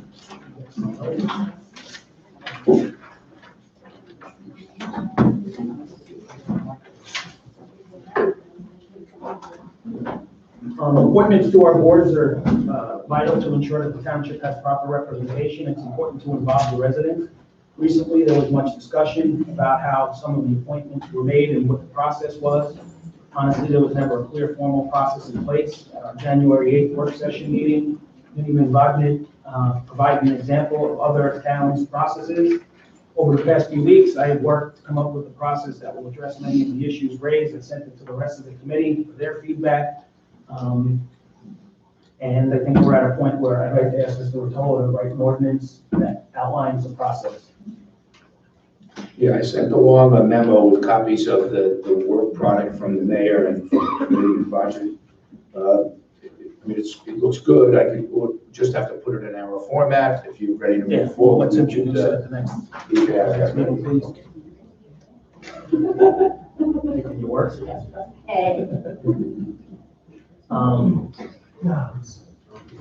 And then the union contributions, Joe, do you want to just touch on this? Sure. No, I asked you to do it. This came up at prior meeting, the mayor brought up in the context of the recently adopted ordinance regarding political contributions. The mayor brought up an issue of union involvement and potential contributions that could be made by unions.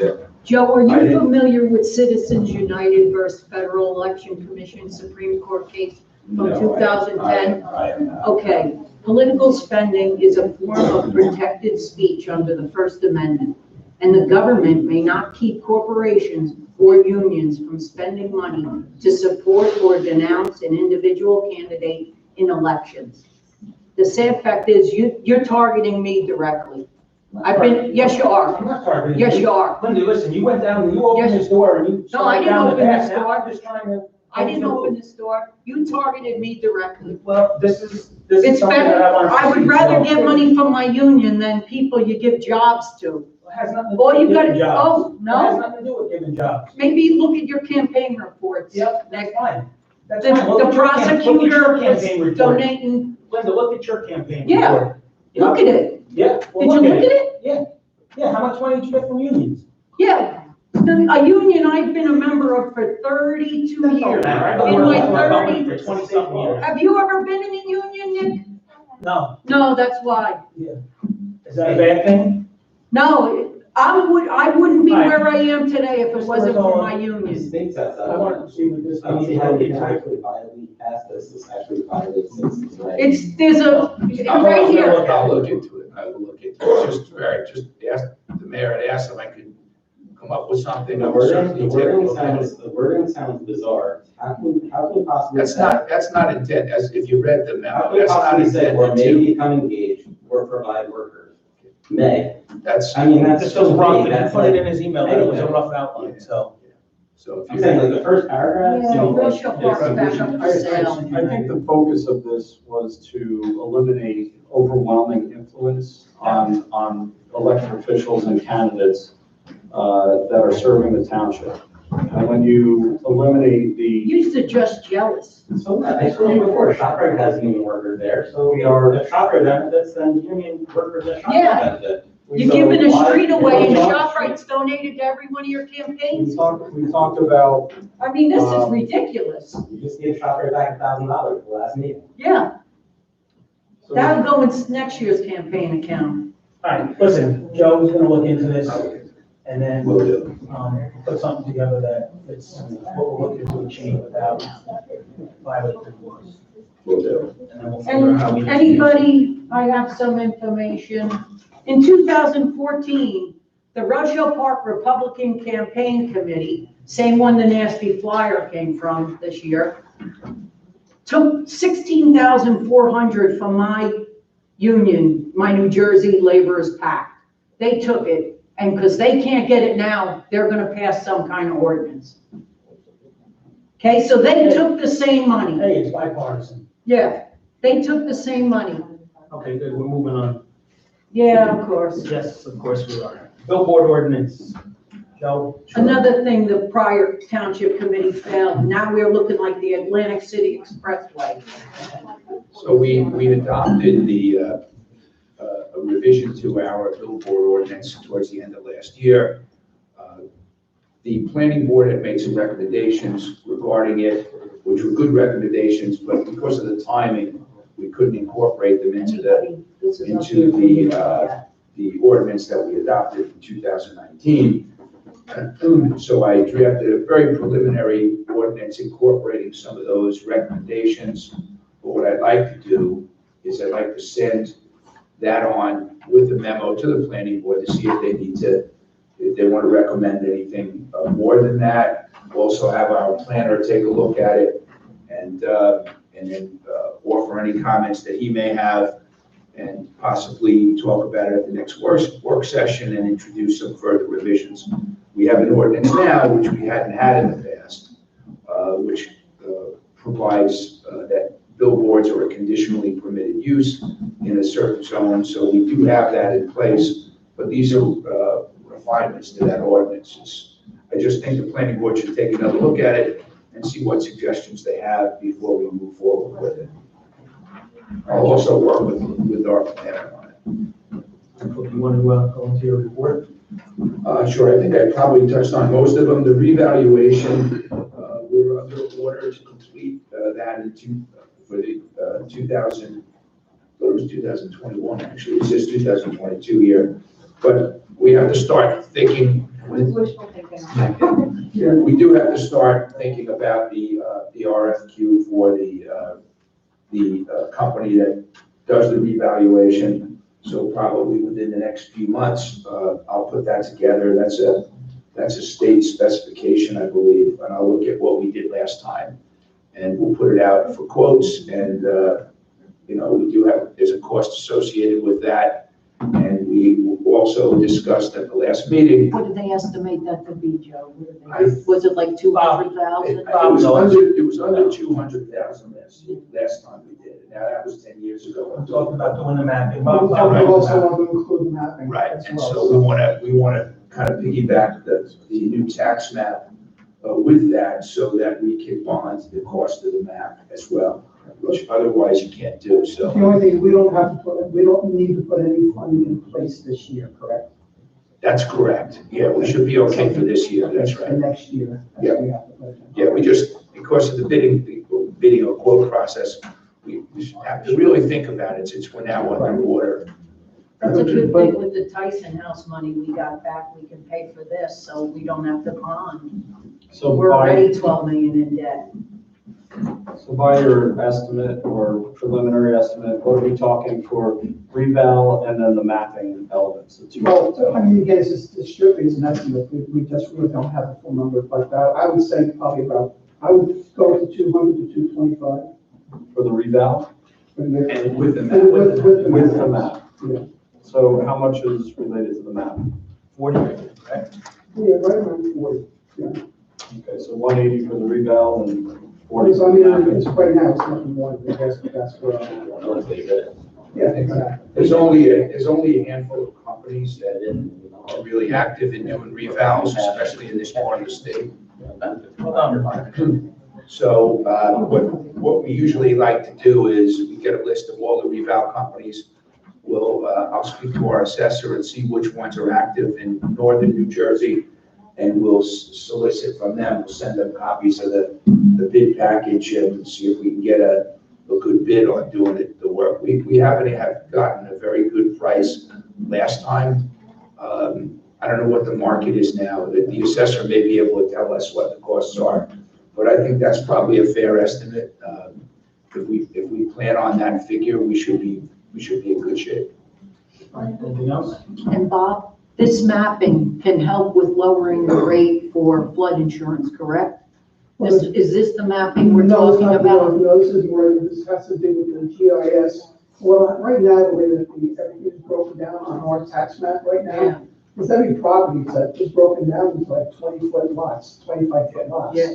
This will now make them 50, it'll make life a lot simpler as far as all the, as far as all the properties are concerned, as far as anything very specific for each of the properties and their layouts. And it's really digitizing. And it's digital, yes, correct. So this way here you go. And then what it will be, once we have it, it will be up on the website, so people can take a look at it, what the case might be.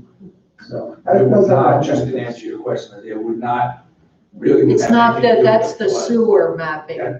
Right, correct. correct? Actually, yeah, Yeah. you can put you can put an overlay on the new tax map with all the sewer lines. There's Yes. a lot of things we can do that would be good to have. But it's not an elevation map. But it's not, has nothing to do with. And No. the elevation map we can get in a digital form, which we can overlay to this as well. Well, the whole, so as far as that's concerned, that's already available to FEMA. Come on, keep gathering. Go ahead. I think, all the other things, I think I already addressed. There's a mention of the tenant up on the second floor, which we resolved that non-payment issue. And Bob, just so you know, I got a call from her today. That was that initial lump sum payment, 25,000, I think it was. She sent it overnight to me, but not overnight, today. It'll come on Friday, so I should have it on Friday. And we did get the rents this month as well. And you did? Oh, okay, good. We're off to a good start. Yeah, so far so good. It's only February, but. All right, are there That's any, all I have. thank you, Joe. Are there anything to discuss under correspondence? Can we add O? Because we just got it today. What is it? Can we add a letter O? Sure. Email today from Aisha. Yeah, sure. To whom it may concern, my name is Aisha Josephs, and I'm formally requesting a refund of $2,100 for the fees incurred while attempting to purchase 49 East Passaic Street, Rochelle Park, Township, New Jersey. The listing realtor gave false information regarding the potential delay of the auction proceedings without getting permission from the town. This caused me to miss the auction, which resulted in missing the opportunity to purchase the property. I have had to pay for home inspections, 2 oil sweeps, and an engineer report, all of which totaled $2,100. I believe that I need to do a full refund for the confusion caused by the listing realtor. If this will not fix what is done, but will at least keep at least a step in the right direction. I look forward to making this matter right. Aisha Josephs. I believe this is a little more here. Yeah, I spoke with Joe about that. I'll let him touch on it. Yeah, I'll respond. I'll respond to the emails, which was forwarded to me by the mayor. I don't see that there's any basis for doing that. I mean, I know I had prior, I'm sorry. I mean, we had a meeting the night before the auction, and someone pulls out, which wasn't even on the agenda, and said, hey, I got a resolution to cancel the auction the night before. So, and that wasn't even circulated to any of us. Well, I did the resolution. I'm not sure. It would be odd if I didn't circulate to everybody because I bombard you with stuff. But if we need to go through it again, even though. Mayor Casimir introduced it that night, because I think it was a small amount of us. All right, so the day or 2 days before the auction, first of all. We had a meeting the night before the auction. For months before, I had been recommending that property be rezoned because we would certainly get more money for it than selling it the way it was zoned initially. You should have recommended they don't buy it. Well, that's not my business, that's business. We had multiple meetings last year, and in May of last year, we agreed, the majority agreed. Let Joe go through, because he's gonna walk you through the process of how he saw it. So, And I walked in the back room, and this lawyer said in there, he might have leaked the information. So now they're all gonna agree to this. This is ridiculous. We're gonna agree to what? Ridiculous. You're not gonna pay her back? When I walked in the back to hear Mr. Rotolo say he might have leaked the information. Oh, you know, this is ridiculous. All right, if you want me to explain what happened, I'll explain. I've done it before, but I'll do it again, all right? So I recommended that be rezoned. It was rezoned. As a result, we got maybe $300,000, close to $300,000 Ridiculous. more.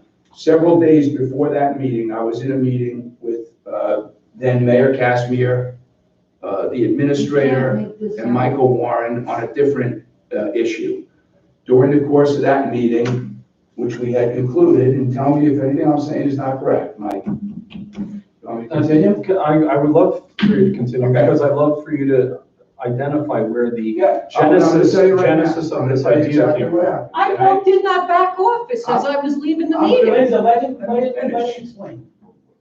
So the meeting concluded, and we were sitting around the table, and then committee member Warren brought this issue up. No, it wasn't around the table. Wait, You wait, were wait, standing you're not leaning letting- against would the you let me file cabinet. finish? You're not at this. You're talking about a different meeting. So This was. Yeah, but I walked in the back to hear that. There was a date that you weren't, you talk about two different meetings. Committee member Warren brought this topic up, and he said, in the presence of the administrator and the former mayor, Mr. Casimir, he said, why don't we delay the sale and rezone the property? And I said, well, thank you, that's what I've been saying for months. I said, but it doesn't seem like we have a consensus of 3 votes to delay the sale. He said, oh, yes. I support it, and I've spoken to Mr. Vodrick, and he supports it. So I said, okay. I did all the drafting of the documents, the ordinance, the resolution to delay the sale, which I produced at that meeting. But the day before the meeting, committee member Warren said, oh, I forgot, I'm gonna be away. I'm not gonna be at the meeting. So, but he said, I'm pretty sure Mark is gonna go along with it, because he feels we'll get more money if it's rezoned. So I spent hours doing this. You think I wanted to do extra work on that? I spent untold hours on that property over the last few years. I came into the meeting and it was voted down. In the interim, I had told the realtor, because I thought it was the proper thing to do, listen, there might be a delay on the sale. I will let you know before the end of the night. And so that you could alert the bidders if it's delayed, so they don't waste their time and money coming here. So at about 9 o'clock from this dais, I texted the realtor, I said, the vote went down, the sale is going through the following day. And that's exactly what happened. So there's nothing, and Linda, in response to your question, there was no leak of anything. I discussed it at a meeting, I discussed it with everybody, and I told Vicky Healy that there was not going to be a It didn't sound that way to delay. me when I walked in the back. Now, what happened with this particular bidder, there were a couple of bidders, one came without a proper check, one showed up late, she was in traffic or something, I don't remember who it was, but that's what happened, so. And her agent was here. And her agent was here, right? So, I mean, and honestly, Mark, I don't know how, nothing was ever brought up, nothing was ever sent to me by this potential bidder, but 2 weeks ago, you asked me about it, and then a few days later, a letter comes from the broker. You contact her? Just a coincidence that came through? Fine. Honestly, I'm tired of listening to this, because that's what happened. And I didn't really want to say it publicly, because it's not my thing. We'll say it publicly. You know I what, just said Joe? it. We I have just to be said it. more transparent here. Everybody says transparent, but boy, oh boy. So it was a moot point. There was no need to even bring it up. And why talk about that Michael happened to bring this topic up? I mean, I didn't want to say that because it was really irrelevant. It didn't get passed and that's it. But, you know, you're suggesting that somehow the realtor or myself intentionally, I don't know, did something to make this woman spend money. It's absurd. So It's absurd. And it all resulted in getting 250. I'm sorry? We didn't make them spend money. I don't know, we didn't make them spend We didn't money. say, that's right, we didn't make them. No, I didn't, I know we didn't. So why are you And all of the, At least they were smart and got home. They're saying you were misled, that the outcome can be. You know, it was very clear in all the bid, in the whole bidding process. It was all spelled out in the bid notices and the resolutions that anybody that's interested in the property has to do their due diligence before they walk in here. So if somebody chose to spend money, which they should do, it was a proper thing to do, and they came in and they weren't the successful bid, then that's on them. That's just the way the process works. If you want to be a real estate developer, a real estate investor, then sometimes you spend money and you don't get a return on it. So, I mean, that's what happened. I don't know why we gotta keep. I just want a verbal confirmation from all members of the township committee, besides in this room when the person who wrote the letter, who was asking for the refund, has anyone had any contact with that person or that entity outside of that one particular time? Start right down there, Linda. Not me. I do not know. I have I don't not had even- any outside contact besides when they were. Mark? I don't know. I think I tried to call her, there was no answer. I tried to contact her, there was no answer. Gail? I have not, I was in the attendance at the meeting at the No, time. we're saying in the last couple of weeks. Okay, Mr. Mayor, did you? No, I said no. Okay. No, I said no. All right. All right. I just want to clear the board, I didn't. Oh, I okay. just want to clear the I board. forgot about you down there. That's all right, no problem. Sorry. All right, new business, Liz? Okay, we've got payment of bills for February. We're authorizing the software, Mitchell Humphrey software. We're adopting 1154, the CAP ordinance. We're adopting 1155, amending the personnel policies. We're doing a transfer in the budget. We are reestablishing the redevelopment subcommittee. We're doing 2 closed session resolutions for appointing a municipal planner and the municipal redevelopment planner. We're having an annual Board of Health meeting. We're introducing the volunteer appointment procedure. We're introducing a revised housing element and fair share plan, I believe. We're doing resolution of liquor license transfer, Lucky Dog Tavern to 71 Passaic. We're introducing an ordinance for parking, possibly a pilot program. We're doing presentations for a veteran-friendly municipality with Peter Lupo, a presentation to the ambulance corps, a presentation to Chief Peter Donatello, 2017-18, and a presentation to former committee member Michael Warren. And that's it so far. Bob, your report, please. Right now, the only report that I do have is the fact that I don't know if they want to actually discuss it, rather than myself, reference to the budget. But we will be discussing the budget itself with the entire township committee on March 11th. Yeah, So I'll just, that's basically, that's really my report for tonight. yeah, we've progressed with the budget. Mr. Casimir, as the finance chair, I've worked with the CFO and the administrator, and we've come to a working document. I know that the rest of the committee members are going to come in and review the document, and our plan is to have it on March 11th, a presentation from the CFO. I believe we need to cut the salaries of the township committee up here, another $1,000 this year. So we take it down to $4,000 a year. I'm fine. I voted on it last year, to bring it down, so It's okay. I'm fine with that. You know, the only thing is I can, in reference to the other 3 members of the committee who have not had the opportunity to review any of this, I had sent out an email. I'd like to be able to do this at one time so I can get the CFO out here, having a discussion if in fact you have any questions, so please let me know. I know Ms. Boniface indicated the fact that she's available on Fridays. So if in fact either of you want to come in, please let me know so I can get this arranged.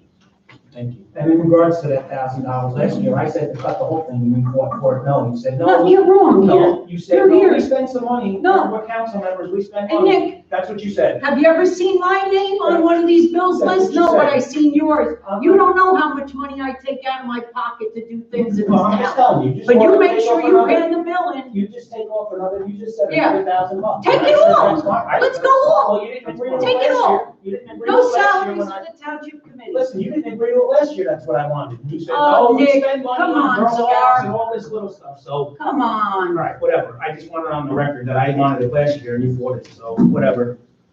Mark, did I fight against it? I don't know, you were here. Michael, did I fight against it? Yes, you did, I'm telling you. Please, Gail, give your report. My report is, we've never vacated a street before. We've never done a pilot program before. I don't think we've done redevelopment zones until we put one across the street. That's not true. So, what, we've had other redevelopment zones? Nobody wanted to read. Yes, we have. What was Rochelle Act, by a number of years. Oh, the one, Rochelle train track? Train track, all the way from the tracks, all the way to Central Ave. Nobody wanted to do that. These are recent things, so I'm just saying we should proceed cautiously so that we get as best benefit to the town as possible and don't give away something of value. So that's all. All right, thank you. No report, but I just want to back up officially on the record the events that led up to that meeting, that we were potentially going to change the zoning and the date of the auction, as Mr. Rotolo stated it before. That's it. Thank you. Linda? I have a lot going on. Hello, everyone. Thanks for attending. I know this was a long meeting. First, did anyone notice the gazebo is lit up in purple? Purple is a color that represents the women's suffrage movement, and this is being the 100th year of the ratification of the 19th Amendment, giving the women the right to vote. It's a proclamation myself and Ms. Artola read during the last meeting. I would like to welcome Brides by Young to Rochelle Park. They're on Route 17 North next to Starbucks. I attended the grand opening last Thursday, and then I attended my first library meeting. 14,909 people visited the library in 2019. 799 books were added to the collection. 10,984 items were borrowed.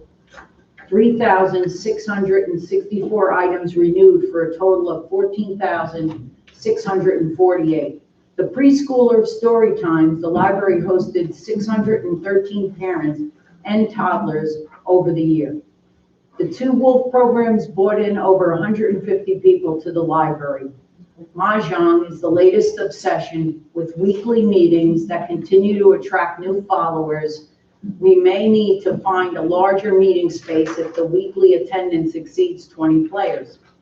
Over the course of the year, the library has hosted several groups of special needs adults and children from New Concepts, Easter Seals, and Hackensack High School for a total of 1,688 visitors. I think that's just wonderful. And recreation, the next event coming up is bowling on April 19th at Bowler City in Hackensack from 3:30 p.m. to 5:30. Please RSVP by April 11th, 2020, with the family name, number of the family members attending, limited to 6 family members per lane bowling. That includes a pizza and a pitcher of soda. Send an email with the subject line, Family Bowling Night, to recreation@RochelleParkNewJersey.gov. And at Carlock Field, we had an incident where the new, just installed last year, basketball backboard was broken on Sunday. I believe it's time for cameras to be installed at Carlock Field. And that's all, folks. Thank you. I want to recognize that February is Black History Month. This is a time to celebrate individuals like Martin Luther King, Jackie Robinson, and many others that came before them to make significant contributions that help make our country what it is today. On Sunday, I attended the OEM tabletop exercise, the annual exercise. The deputy mayor was also in attendance, and along with many representatives from many of the town's departments, including emergency services. It was really impressive to see how much thought and planning went into the exercise. The OEM leadership did an incredible job. I can assure you that the residents of Rochelle Park should feel safe in any event or a natural disaster, and I want to just thank them again. And lastly, I just wish everyone a happy Valentine's Day. I was going to say Thanksgiving, but Happy Valentine's Day, everyone. All right. Can I have a motion to open to the public, please? Second? All in favor, aye. Any opposed? Any abstentions? All right, any comments?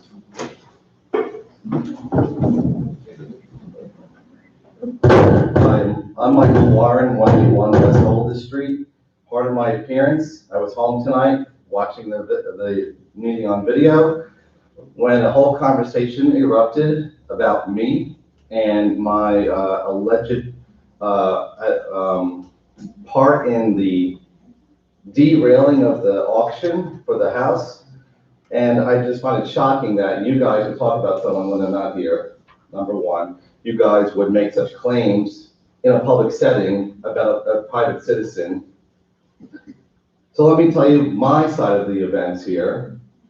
When we met with ShopRite, Mr. Ottolo, Mr. Davidson was there, so was Mr. Casimir. They were both pouting about the fact that we were going to sell the house for such a low price, $400,000. You said it was too low, and you agreed it was too low. You pouted the whole meeting after we finished with ShopRite and said, well, you know, if we can rezone it now.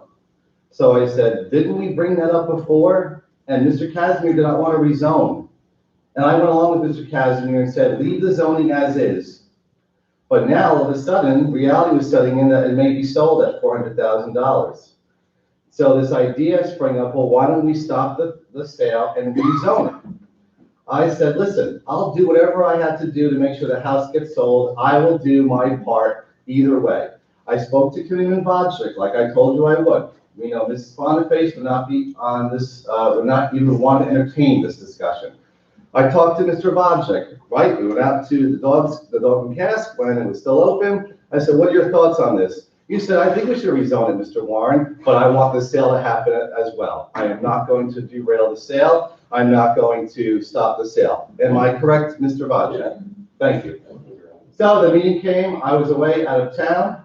The meeting came and went. You guys had your meeting. I believe it failed to do the rezone, to stop the sale and do the rezoning. And Mr. Ottolo, if you spoke to these people beforehand and told them that the sale may or may not happen, I don't know how that's on me. It's not on you. I didn't speak to those people. I spoke to the realtor. I said it might happen. And by the way, your discussion about delaying the sale and rezoning, that was a good thing. There's nothing wrong with that. I'm just saying it was brought up at a meeting. And this comes up time and time again. And Mr. Ottolo, I'm very happy with the work I did for the house. I got the buyers. They came, they saw, they loved it like I knew they would. Worked out well. I'm glad that it worked out the way it did. But I'm not going to be spoken about in a way that alleges to people watching, people here in the audience, that I was the mastermind behind this entire thing.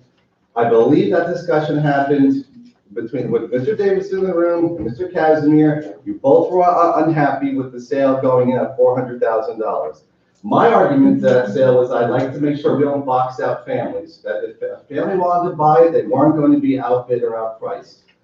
So in the end, we did ultimately rezone it. I know Ms. Boniface disagreed. I did agree with the rezoning, but I had nothing to do with whatever happened with the sale and the people that came here to buy it. In fact, when they came in front of the Township Committee a month or two later, I said, oh my God, why are they here? What's up? What's going on? They came to express their disappointment. I expressed to you and the mayor at the time, Mr. Casimir, hey guys, this is upsetting.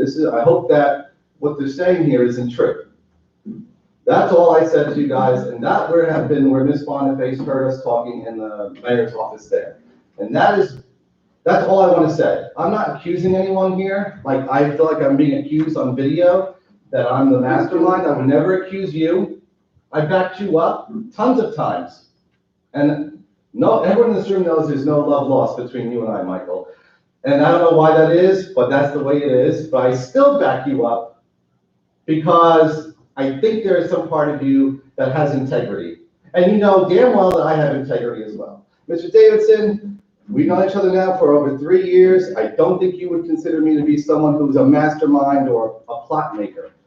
I mean, listen, you know. Did I say that? No, but The fact of the matter is that no one up here kind of said, whoa, whoa, whoa, let's get Mr. Warren's opinion on this. He's not here. Let's not talk about Mr. Warren when he's not here. That's not fair. Well, it was brought up. Well, hold on a minute, because I think I have a right to say here too. First of all, you or I did not bring the subject up, okay? That's right. Right? You or I did not bring the subject up. Correct. No, you did And not. the other But you aspect- did express disappointment. Right, I did not pout. You both were very concerned and very pouty. I'm sorry. I don't count either. Oh, please. Well- You guys are so upset about this Listen, I'll be $400,000. the first to admit that I really felt that the house should sell for a lot more than 400,000. And I said that many times, and I said that up here. And my decision, Mr. Davidson, was that the Realtor suggested we lower the price because she was not getting the bites that she needed to buy to sell that house. So we went with the lower price. I know you're not a voting member. I respect your opinion. I've always respected your opinion, and I have respected yours too. And Mr. Rotolo, I always respect your opinion. And trust me, everybody around me says, don't do that. I don't listen to them. I respect what you have to say, and you know that. And I think you can say the same about me. Absolutely. So I'm kind of half mad about the fact that it's on video talking about me in a very accusatory way, whether you meant to do it or not. But I also was not talking about me when I'm not even here to fill the rest of the public in on this issue, because I don't want to be painted in a light that's unfavorable. And nothing Yes. I said was intended to paint you in a negative way. I actually think you were doing the right thing. You finally, you were agreeing with what I have been saying for a while. And I'm telling you, We don't Rotolo- disagree on the Yes. major facts on the way it all unfolded, Right. other than maybe who brought it up. Right. My recollection is you brought it up, and it was a light bulb in my head. I said, you know what? You're right, let's do that. I brought it up because these two gentlemen were visibly, Okay. I'll take back the pouting. Thank you I'll for take back the for pouting. addressing my pouting. Don't think I don't see what you guys do. I'm a pretty good person who can read people. So I know you guys were not thrilled with it. And if I want to know why, I don't think that's plotting or a mastermind or something. I want to know why you guys were upset still. I want to know what your opinion was. So that's why I asked. And you guys said, Mr. Casimir, you said, I think I might want to do the rezoning now. Because at first you didn't want to, and I backed you up. I said, let's keep it the same zone. Why was two-family taken off? I'd like to know that. So, But listen, the house is sold, but I just don't think it's appropriate in this light. I almost fell on the floor when you talked Sorry about. about my hair. I don't Oh, want. I thought he was gonna say when he came in his. I have slippers, I have matching socks on. You look fine. Mike, you wanna get in front of the camera? I know. So I almost fell on the floor when you talked about delaying the sale. And I believe the two other gentlemen that were in that room at the time would agree that the genesis of delaying the sale during that meeting came from you. And I don't believe, And in I'm my not- opinion, Michael, it came because the way the room was reading was that there was some type of discontent with what was going to proceed to happen just a week or so later. I have been discontented with the Right. process for years. Right. And I thought that if the sale went through as it was, Right. the auction went through as it Right. was, that the taxpayers would be left holding the bag for a lot of money. Yes. So. And I said to you, that's a possibility, Michael. I said, I agree with that. So the end result is something that was, I think, positive for all members of the community, as far as tax dollars coming back to the township. But I still believe that and recollect that I was shocked when there was a potential agreement to delay. Well, Because I tried to delay the sale. Michael, I know you tried to find this out, I know that, but you've always known me as someone who is reasonable. And if there was a better path forward, up here, Nick, Mark, all of you guys, that I was open to hearing about whatever would be beneficial. We lowered the price because the Realtor testified that would get things moving. We did that. Some people weren't happy with it, Ms. Boniface wasn't happy with it, a lot of people weren't happy with it. I still went along with it because that was the path forward at the time. When it came to rezoning, Mr. Bonjic brought the rezoning, he was turned down when he originally brought it up. There was no. And I said to him, I said, you know what? I said, I was I was probably mistaken to not go with Mark and when he first brought up rezoning way before. And so now the time came up to reconsider it, but I was not there. Obviously, I was on vacation. Mr. Bodrick, we spoke. You said, I want to see the sale happen. I said, that is your prerogative. That's your right to do. Ms. Boniface wanted the sale happen. That's just the way that whole thing turned out. So as far as these two women, in my opinion, I think they should be reimbursed. But since you're reimbursing the donations anyway, they on good faith came with all the documentation and all the money that they needed. I don't know the legalities of it. That's your area, Joe. But I think that if we were going to sell the property and up to it 12 hours before, 24 hours before, there was a change in plans, they still sent someone here and still paid money to get the necessary documents for the engineering stuff and all the architecture stuff that they paid for. $2,100 may not seem a lot to some people, but it may be a lot to them. That is my opinion on that issue. That is up to you, obviously, to decide. I just, in the future, it really is not nice to be talked about on video in a way that could be misconstrued in today's age with people taking clips out and making things. Yes, which I still didn't hear back from you from, but I'll email you tomorrow. But anyway, I just wanted to come here and I try to be as calm as I could. You know that was hard, but I don't think I would speak about anyone here on video in that way. I just don't see why It was brought up, it was not intended to be negative. If anything, it was intended to be positive. Well, that's why I'm here. So now people know it's intended to be positive, and I just want to make sure of it, because no lie, people have their thoughts about me based on that flyer that was sent out. And this would just be another additional item to it. And I think that's the part that you're not kind of getting, is that on me, it's a big deal, because I'm not gonna lie, I have people's kids telling me, is Mr. Moore a criminal because of that flyer? And I don't want people to think that I, again, am involved in something that may look like impropriety, when that's totally not the case. Not true. And I appreciate you saying that, Mr. Rotolo, and Mr. Casimir, and Mr. Davis. Just as a member of the governing body, and a former member of the governing body, there will be years that people will bring up our actions of the past. That's fine. And I think that we, as elected officials, I just happen to be watching tonight. Need to be aware that, people are going to criticize our actions. I'm fine with criticism. When the criticism I feel is accurate, and listen, I make mistakes, people make mistakes. I was not perfect up there. I don't think any of you guys are perfect either, and you guys will probably admit that as well. It just seems to be something that's been that is a cascading thing that happened since last November when that flyer came out. So I'm just saying that I get people will talk about me, and they'll talk about me forever, and I'm accepting of that. I hope what they say is decent. If they don't, listen, I can't control it either. But when it's on public record and public video, I have to stand up for myself, and that's really what I'm kind of doing here tonight. So, thanks, Michael. All right, I hope everyone's watching. Hi, everyone, and thanks a lot. So, anyway, have a good evening. It looked like a long one, so I will end my comments here. Thank you. Okay.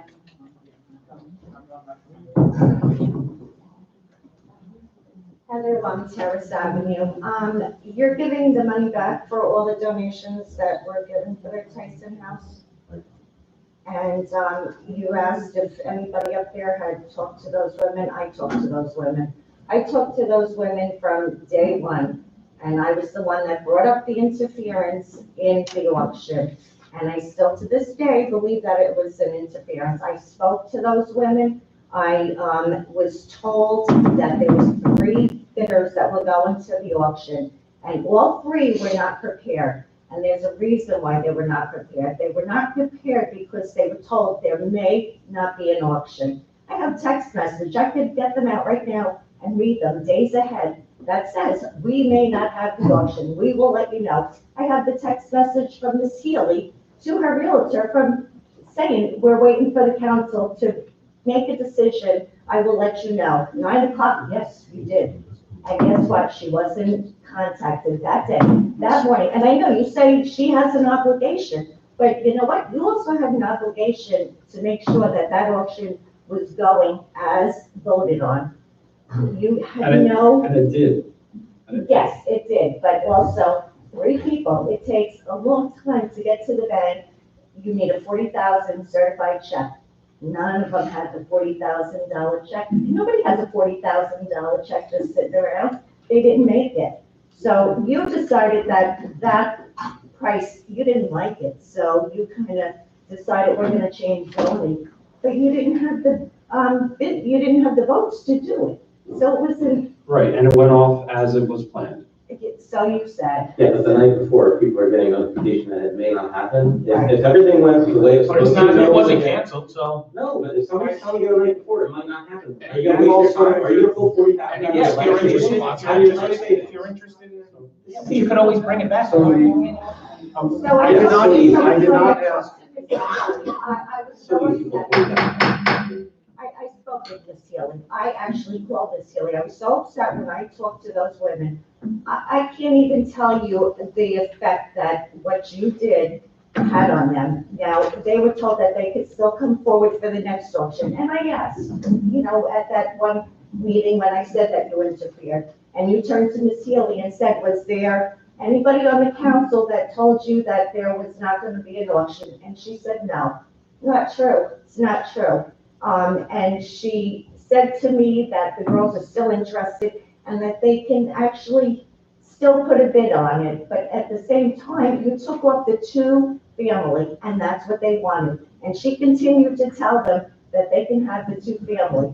And she was talking to you, Mr. Cashmere, that she could still have the 2-family. That was not true. So, yeah, the whole thing really was not fair to these girls. And I did speak to them and told them that, you know what, everybody else is getting their money back. Send them a letter. And, you know, if you don't give them their money, they're probably going to sue you. And they should. They should. There's enough information there to say, yes, you interfered. My concern was a member of the governing body reaching out to them.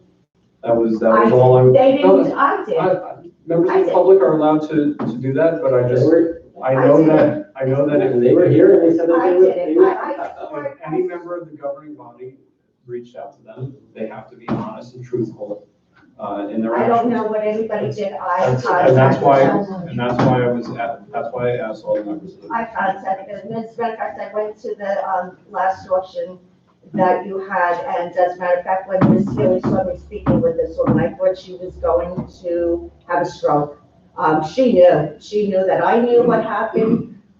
She basically said what happened. So, you know, I really think they should get their money back. They were done dirty, and if you talk to them, you caused them a lot of harm. That was their dream home, and how you sit there and put your head on the pillow at night, I don't know. Nobody deserved what was done to them.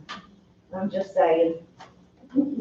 We authorized the sale. I know, That went yeah. off No, as planned. but I have the text messages days before. It may not happen. You had no authority to even do that. That's the point. You had a mandate from the council to sell at auction. It didn't say change the date, and you jumped in because you didn't like the price. I know why you did it. You didn't like the price. You didn't want to take the loss for the house. And again, we're still taking the loss. I mean, you're saying, you know, it's more money, yes, but you spent a lot of money. Your choice. I think that they should be done fairly, and what you did was not fair. I think somebody should be fighting for the girls to make it right for them. Thank you.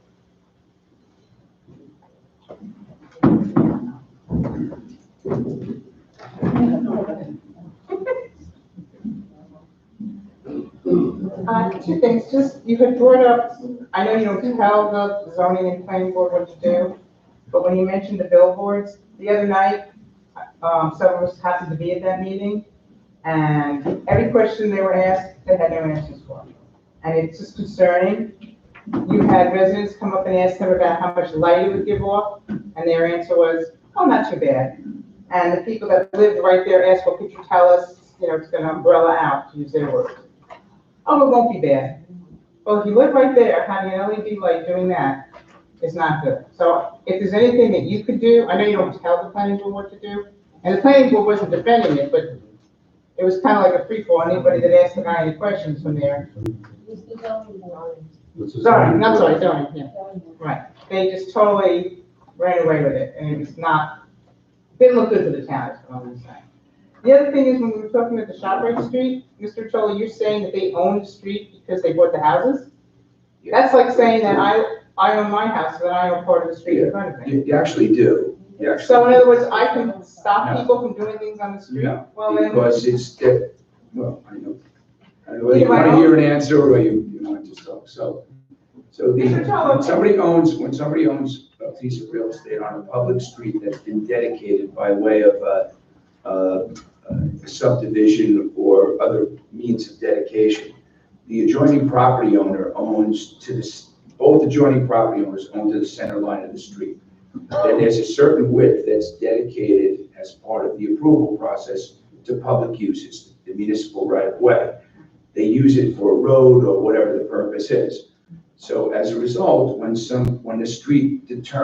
town determines that the right of way is no longer needed, such as an example, when both sides of the street are owned by the same person, they vacate the street, meaning they give up their right of way. As a result of that, by law, it goes to the property owners. That's why you can't sell it, because you don't really own it. So I just don't understand, I'm not just talking about the one place in Deal, there are other places where the street has been sold. No. Yes.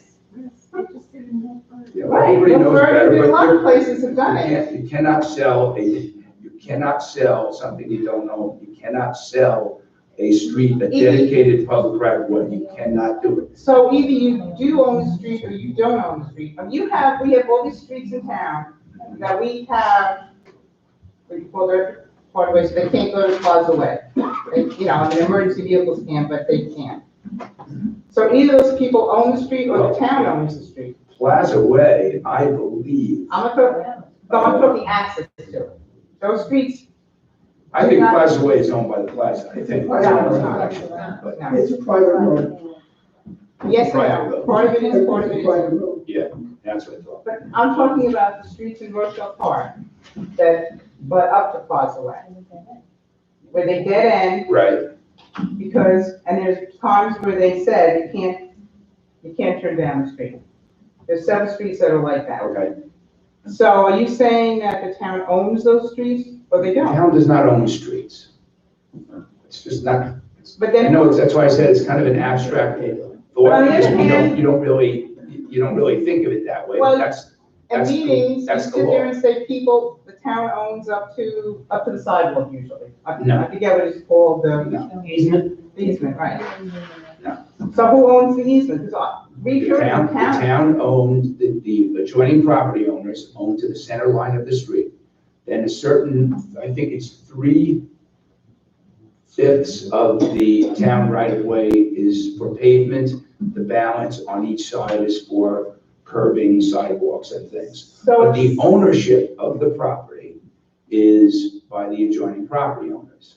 So if somebody doesn't want their street paved or their curbs or No, anything because else. it's dedicated to, as part of the initial subdivision process, when a filed map is created back in maybe the 1800s, that was dedicated to public use to provide access to those properties. But wait, either you do own it or you don't own it, because there's the same rules that if you have one driveway, I know there's rules about you can't just suddenly create a second driveway, and all kinds of things like that. Those are zoning regulations, right? But if you own the property, I should be able to do whatever I No, want. because the town has dedicated right of way. So they have a dedicated right of way until somebody else buys it? Because if ShopRite bought the houses, they didn't buy the street. They did buy the street, they did. And that's why when the town no longer needs the right of way for a road, that's why it becomes owned, it goes back to the adjoining property owners. So if they don't make it part of the parking lot, what happens to that street? It depends on whether we vacate it. If the town doesn't vacate it, Well, right now they own those houses. right, But it's So it's if still they a own public the right of way, houses, that's knock why them you have to down, vacate. like, all these other houses, you know, they wanna build one of those McMansions, as people call them, or whatever they wanna do. They don't make it part of the ShopRite parking lot. Who owns the street then? They still do, but it's still part of the town right of way. So we're responsible Unless for we taking care of that vacate, street? unless we, that's right. So we have to take care of something we don't own. You Because just said it's a they own public- the street. Because it's a public, I don't know whether I'm not explaining it right or I'm you're trying not to saying. understand, if they don't. It's a turn it public into right of parking way. lot, If right? they own both sides of the street and we don't vacate it, it's still a public road. It's still maintained, we have to maintain it, plow it, et cetera. And the minute If we they, give it up and say, we now, as a municipality, no longer need that right of way because they own both sides, then it's a process called vacation of the street. So once it's vacated, it becomes part of those adjacent lots. so if the people move out of those houses, okay, since ShopRite now owns them, but it's left the way it is now for a couple of years because ShopRite doesn't have the money, let's say, or whatever, to do the house. Still a public street. But you just said once it's vacated. Well, yeah, but we didn't vacate it yet. Once we vacate If it, the then it's people not a leave the public houses, street there's anymore. nobody living there. There has to be action by the We have to township committee vacate, we have to vacate. give it up by ordinance. If we vacate it, they take the Roosevelt sign, they have sign down, and then the sign just goes up and says private driveway. Basically, yeah, and then what they're gonna do is they're gonna just pave it over and we'll build on, I forget what their plan was. They're still gonna own where the stores are there, so there's Front still part a is small still there. piece left. I'm sorry, say There's still gonna be a small piece The left. front part. Right, you're right. The lot right on, the lot right on. We're giving them the street. Is what we're saying. There's no reason You're for not us to kidding. maintain a street that Yeah, there is no use for us to maintain it. There is no safety issue for the public, there's no access issue for the public. If that street connected to Plaza Way, we would need to maintain the street because there's access to Plaza Way. Since it does not, there is no reason for the township to maintain the right of way on that street. There's no reason for us to plow it. There's no reason for us to have any type of service provided to that street. It is a cost savings to get rid of the maintenance on that street. And if we don't vacate it, we can't do that. So. What about the piece that Bob just mentioned that's Yeah. still The owned? piece, the first lot up on, Is Sag Street is not, So, wouldn't be vacated because the ShopRite doesn't own that, both sides of that, so. so we vacate the back half and. Right, right, they would make it part of their lot, they'd probably knock down the houses and they, No, I know, it's a store. so. I'm I just don't- wondering if we can get some compensation, We should, but maybe to, You you know, can get. can we I get mean- a fund started where we can get redevelopment fees put in a fund? I mean, the bottom With line the is streets that have been neglected? you can't sell it, but you don't have to vacate it either. So if the property owner wants it vacated, there may be something that he would do for the town in Can we order to do, get. can we the see town- if we can just- do that? And we can't ask for redevelopment fees unless we have a redevelopment zone.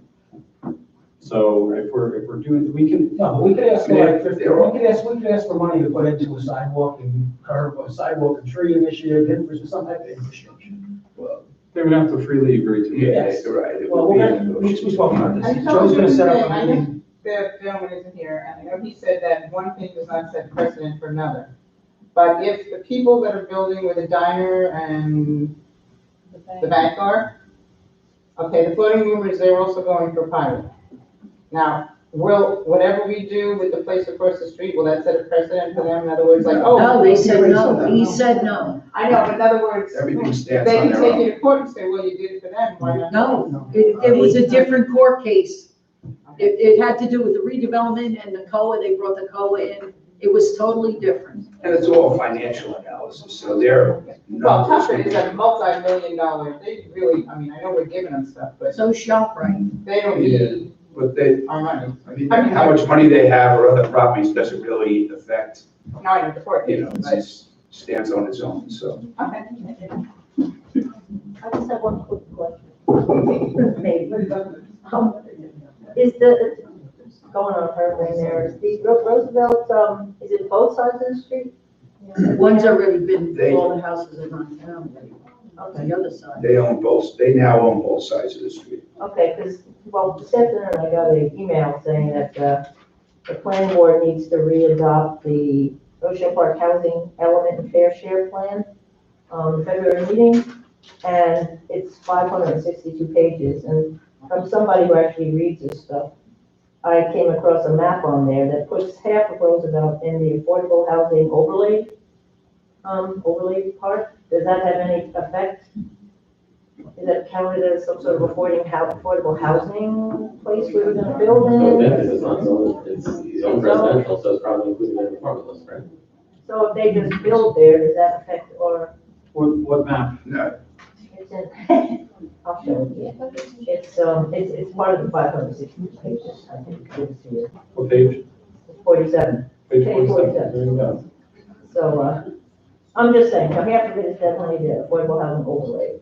So I'm just curious. that doesn't necessarily mean that that's what gets built there, it just means. No, but permitted there's a use. parking lot there, and it's kind of, again, one of our theoretical sort of. We will probably run this by our redevelopment council and make sure that it doesn't put us in jeopardy of losing our plan. I don't think during the multiple times that we've revisited the redevelopment or the affordable housing plan in Rochelle Park, we have come up with something that would have a significant impact. I know, but I just don't want Did to, that I'm reading this include, and I'm not signing off. did that include Lakeview? I think it did. The map just disappeared. Is it It's probably on the side of the houses, so it's probably Yeah, included in the it's formula. on the side, it's right down the middle on the side of the house is going, it's not even that big of a, I think it's. No, I'm just wondering, because there's a whole block between the two. Right. But I'm just saying, Because I haven't seen that. I don't know. it's counted as that, so I just don't want us getting, or I'm not gonna sign off on something. Thank you. But thank you.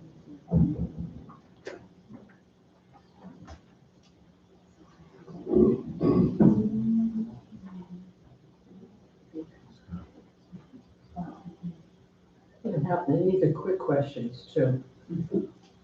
Roosevelt Avenue, shop right on both sides there for the street. They own the street, but you have to vacate for them to do something with it, correct? Right. Okay. Now you have parcels of land. The plots, the houses are on. If they're demolished, do they have to maintain the same regulations we have? We can't build more or anything other than Leland's at 35%, I'm not sure. Yeah, there's also, as part of this whole development of the ShopRite property, it would have to be rezoned. Because right now it's a residential zone, so it would have to be rezoned to allow them to expand the ShopRite and put a parking lot.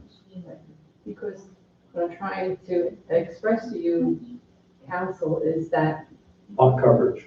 their property runs right into the backyard of the other side of Brook, Sprout Brook. And that's adding more to our flood problem. So consider that when you vacate, if you vacate. Second thing, on these contributions, it seems like when anybody runs for a councilman or something, they mainly go door to door and meet the people, right? Some have fundraisers at homes or whatever. And a lot of people go to ShopRite, the restaurants, I guess, and different places and ask for donations. In my thought, say ShopRite gave you a donation. They may feel, now you may owe me something because I'm supporting you. So in an effort to avoid all this stuff about donations, did you ever consider giving $1,000 to your people running? And they can buy the signs with that. They can go around campaigning with that and put out their pins and everything. And there'll be no concern about who's giving what to whom. That's all. Thank you.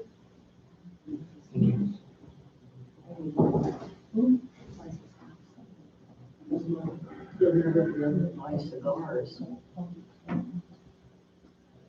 Jim Bowen, 25 Marina Street. Again, forgive me, I came in late, so this may have been discussed earlier. I'm just looking for an update on the EMS system in town as to what we're doing about nighttime service. Yeah, we didn't discuss that tonight. Bob, you want to just give an up? There's really no update from last meeting. No, I mean, right now, there is no issue. We're just working on the contract to renew for 6. Not at this particular point in time. Right now, we have the daytime and the I nighttime. thought we were working on the renewal of the 6. Well, but the whole point of the matter is that we've been pretty much working on the nighttime over this last year, and that's not been an issue. So we're not pursuing a contract for nighttime? Not at this time. So we're just gonna keep playing poke and hope and see whether we get an ambulance? Well, we've been, since like September or October, right? Well, I mean, no, it's even longer than that, quite frankly. So the whole point, the whole issue here is that, again, the police department is monitoring. And we've been doing this for the whole year. And if in fact we find that there's an issue, just like there was when we had it during the daytime, then we will definitely address it. But right now, it has not been an issue. Okay. I'm not sure whether anybody's aware or not. I know HUMC is the main provider in this area. They're already spread thin. They are now going to be even thinner as Monarch, which is a South Jersey organization, is going out of business. And they are picking up approximately 1/3 of their region to cover. Something to consider as to who's going to be answering our calls at night. Just to give you a fair example, Saturday night, Maywood had a rollover accident with 2 victims. Hackett's closest ambulance was Pagoda. It took them 15 minutes to respond to a trauma scene. Okay, that's an issue. It may be an isolated issue, but it's still an issue. They're spreading themselves thinner and thinner and thinner. A contract putting somebody in this town, in the building 24/7 may be the way to go. I mean, they're not even here the 12 hours they're supposed to be here. I've already proven that, but you know, it may be something to consider. I mean, something needs to be done to cover the town in the evenings. I know you're not legally responsible to do that by state law. I know that's not a responsibility of the town, but it has been a service that has been extended by the town for, I don't know, however long the ambulance squad is in service, better part of 55 years I'm alive and longer.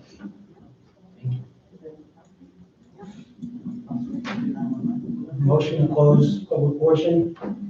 So Second? All in favor? Aye. Any opposed?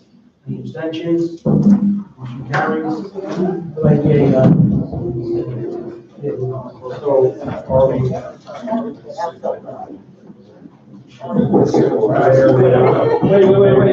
want to make a motion to go into closed.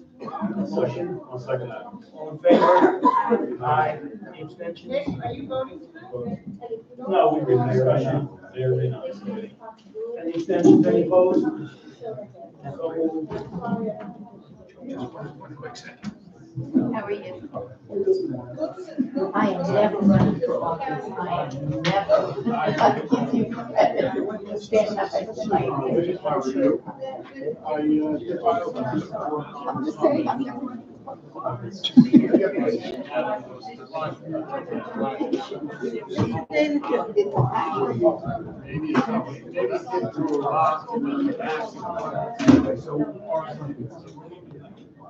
No, I agree.